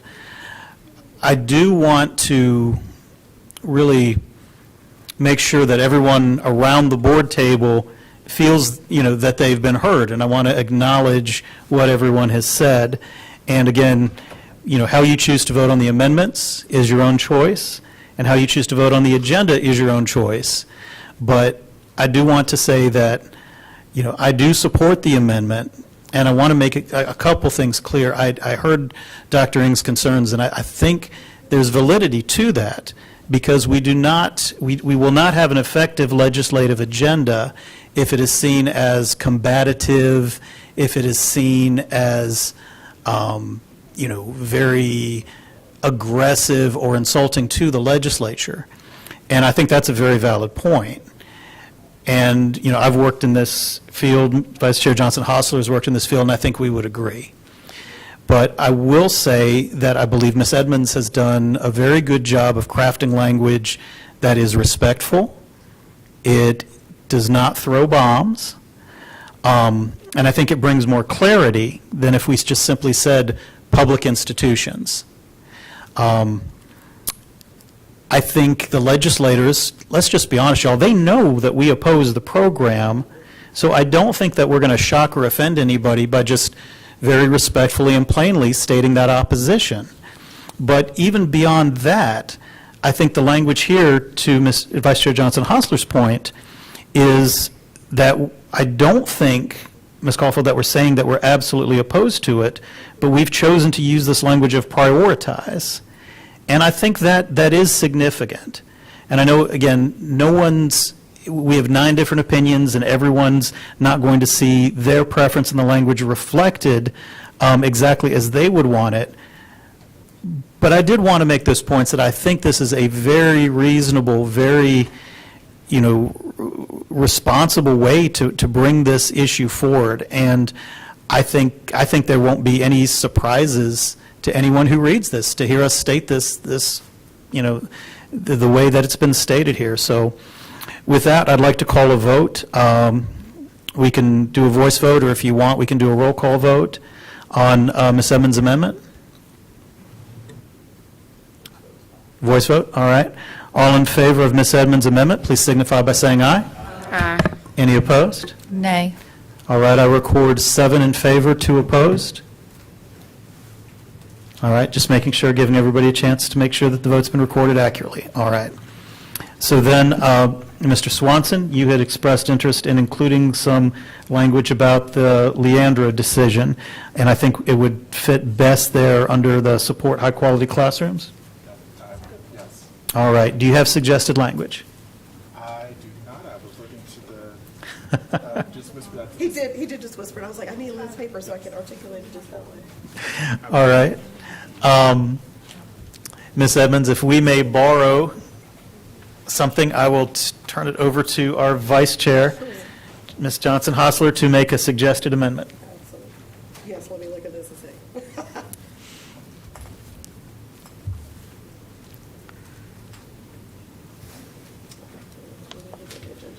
aligned, so staff won't have to do too much words with it. So if we put it.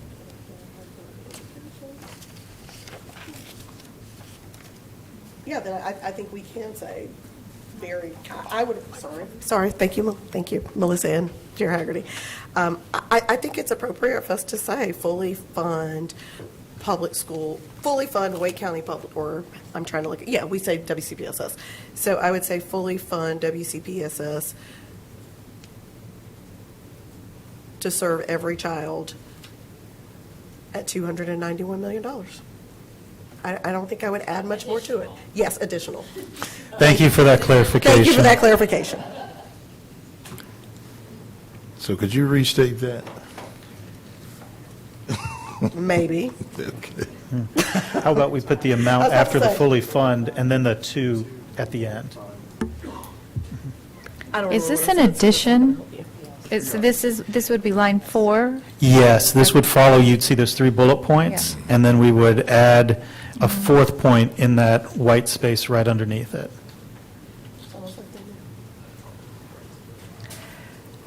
And could you just explain while they're working on Yeah. that little? So the idea is to add an item based on, like, the Supreme Court's order in the Leandra decision, which would be to fully fund the Wake County Public School System, the additional amount that's been calculated to ensure every child is entitled to, a sound basic education. Sorry, I just heard Melissa in the back of my mind saying, turn on the mic. Fully invest $291 million, additional $291 million, and then with the sentence you just stated. Are we adding any wording about the Leandro, or just asking for the dollar amount? I haven't heard specific reference to Leandro, but that is where that number comes from. And that language that Ms. Edmonds cited is taken from the Leandro decision and also the North Carolina State Constitution. I did send that document to everybody, including Dr. Taylor, a few minutes ago, so you have it in your email. Miss Allen, I need to send it to you. I didn't do, sorry. I'll do that now. So the question would be, do you want to include Leandro a state remedial plan or not? I would not, and I see Dr. Ng agree with me. I definitely would not. I mean, again, the emphasis is not to weaponize this legislative agenda. Okay. Mr. Swanson? I mean, I'm definitely not weaponizing this, but I mean, it's a wish list because we know the General Assembly is not going to do what is laid out here. But if we can put some pieces here and some teeth, it takes that funding burden off of our local dollars, off of the taxpayers, to really remind the state of their constitutional duties that they have all sworn to uphold and do. So I'll just say invest instead of the funding. All right, then, if I can present some suggested language, then based on what I've heard, I would propose adding an item that would say, fully invest an additional $291 million in WCPSS in order to ensure every student, in order to provide every student with a sound basic education. Can I I'll ask second a that motion. question? Yes, Ms. Caulfield? Lynn, I did get your, Ms. Edmonds, sorry, I did get your sheet here, so thanks for sharing that.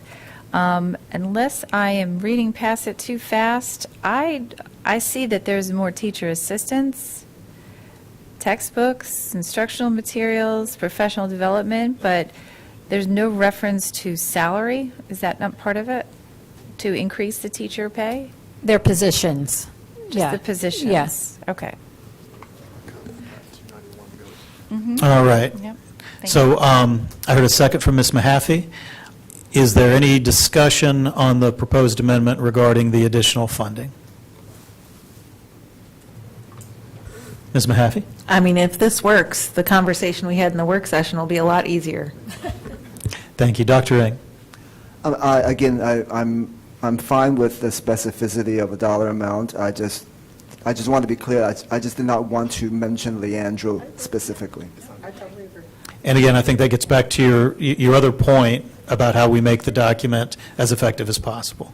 Chair Haggerty, would you please reread your statement? I think I got it all. But Okay, so and again, I apologize, we're not able to project it, but what I had was fully invest an additional $291 million in WCPSS in order to provide every student a sound basic education. All right.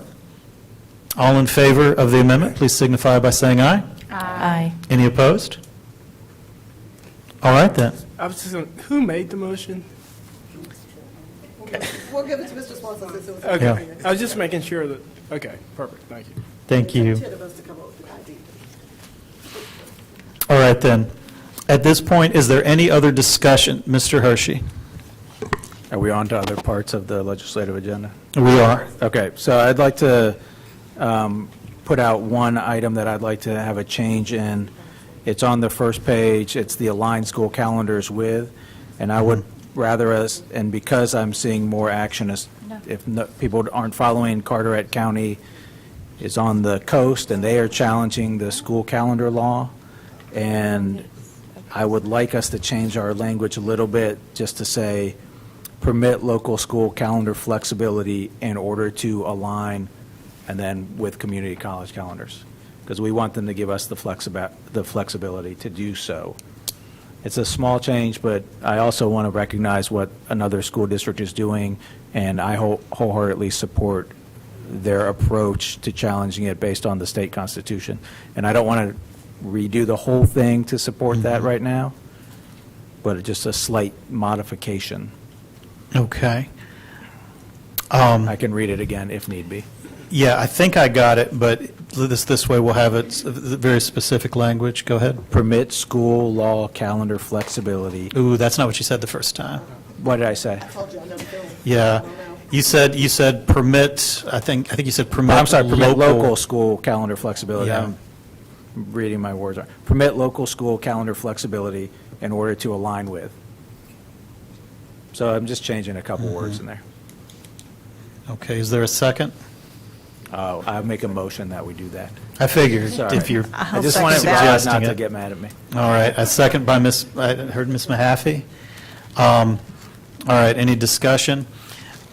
I would like to say that this is language that we spent a great deal of time on working with the legislative team and the lobbyists. This is a legislative issue that's been fought over for decades. And in terms of frustration, we know that we have over, I think, 150 members. Is that right? No, I can't quite be right. We have a majority of legislators in both chambers that have signed on to bills to grant this as co-sponsors. But the issue still has not moved in decades because of opposition by legislative leadership. Yep. And so trying to get something moving has been very strategic. People have tried different approaches over the years. I know working with other school systems around the county, there's a lot of western counties, Gaston County, I think Moore and Lincoln and some others that are really going hard trying to get that flexibility. So I want to stress that the language we use is very intentional, but I do think that what you've provided, permit local school calendar flexibility, I mean, I think that would still align with the advice that we got from our legislative team.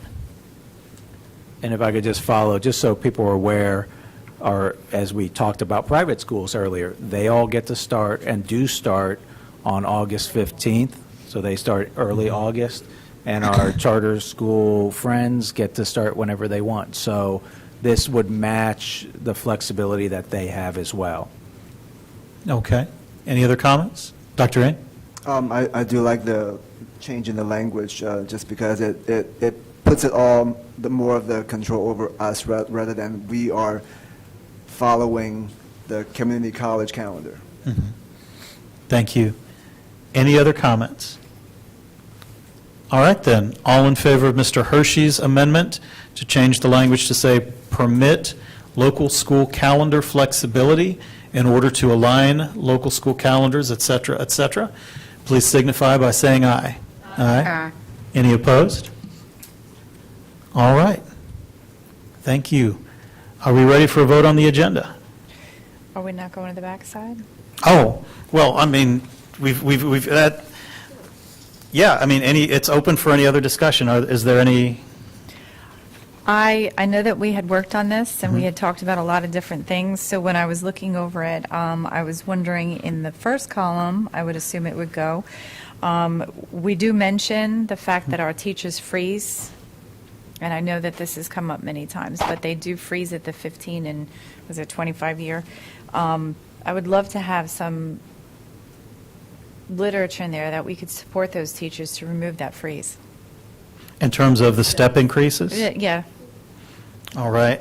I just, it's really uncomfortable for me and just baffles me that that our teachers that become more senior and tenured, and I know tenure is not the right word for us, but so veteran teachers, so that we need them to recycle with our new teachers. It's so important. I agree 100%, and that language is in there. Where is that? So when it says preventing salary compression for veteran teachers, that's what compression is. It's taking like that salary when you would normally go up like stair steps and compressing it flat for such a long period of time. Is there, so it's, the idea is in there. Would you like to phrase it a different way? Yeah, I'd like to spell it out. Okay, do you have a suggestion? I was actually, I couldn't think of like good verbiage, but removing the plateau or removing the freeze, just specifically stating that allowing them to get a cost of living raise. I'm trying to think of the right verbiage.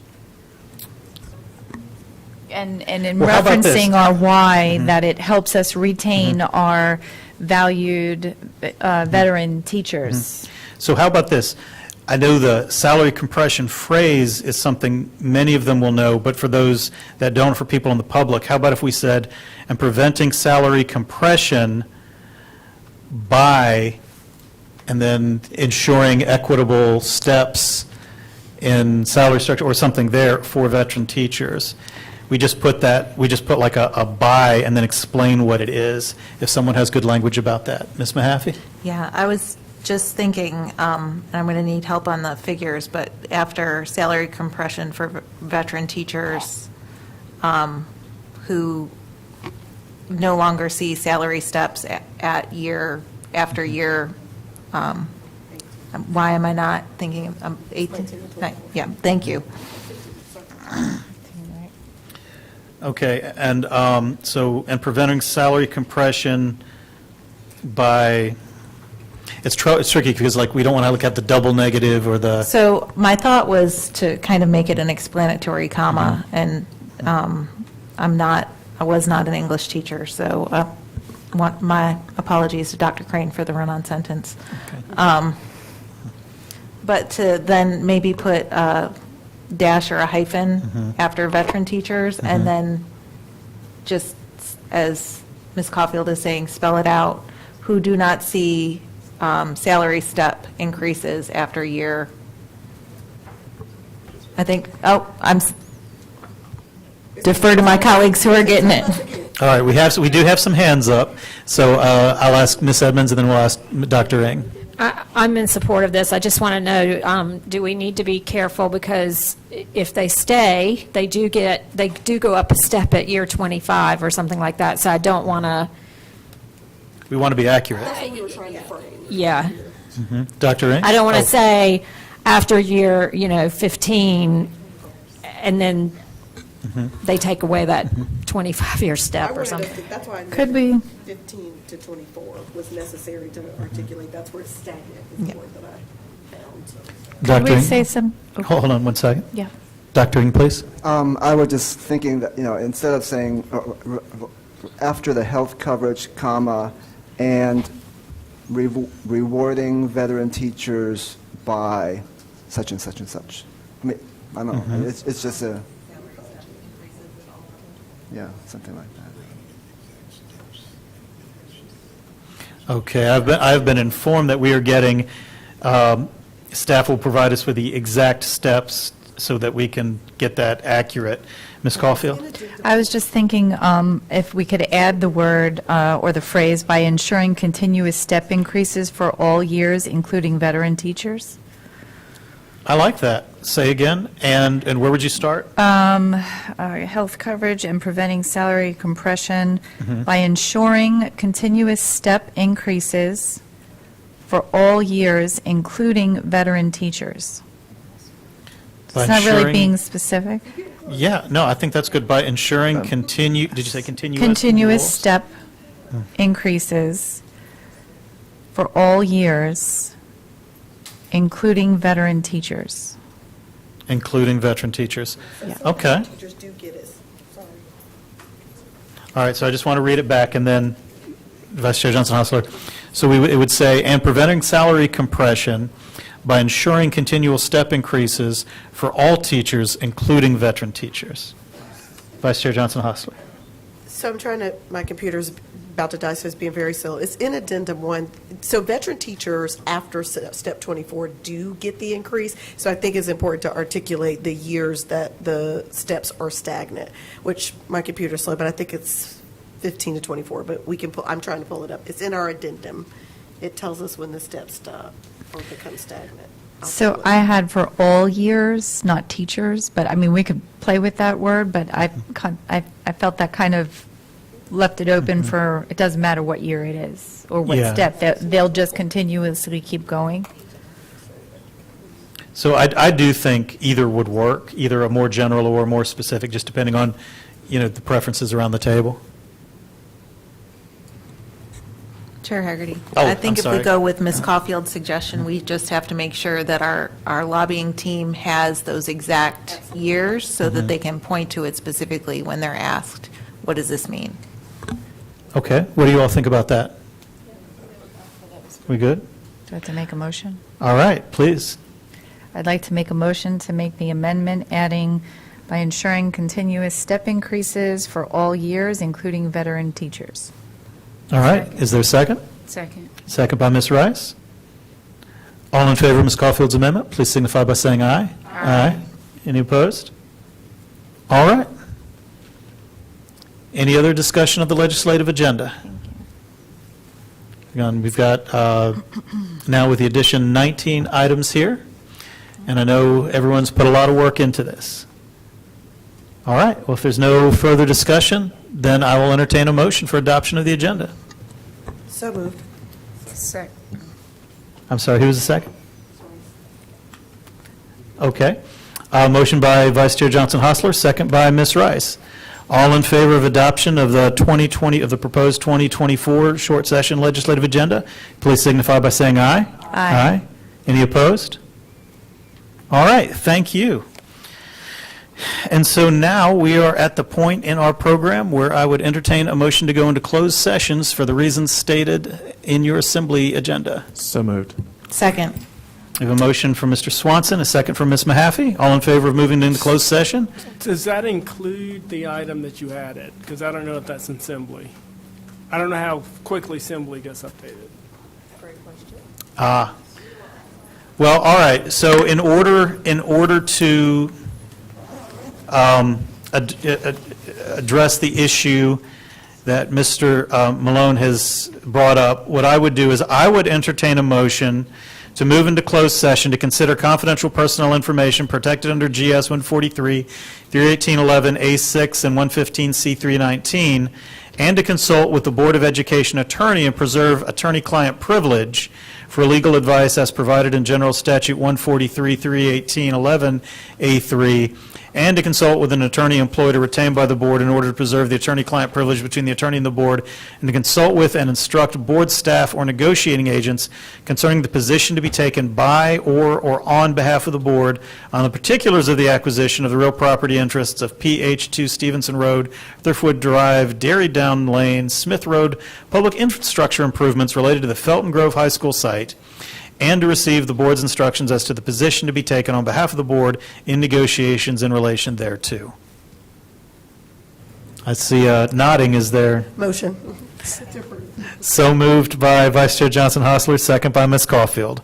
All in favor of moving into closed session for those stated reasons, signify by saying aye. Aye. Any opposed? All right, thank you. We are now in closed session.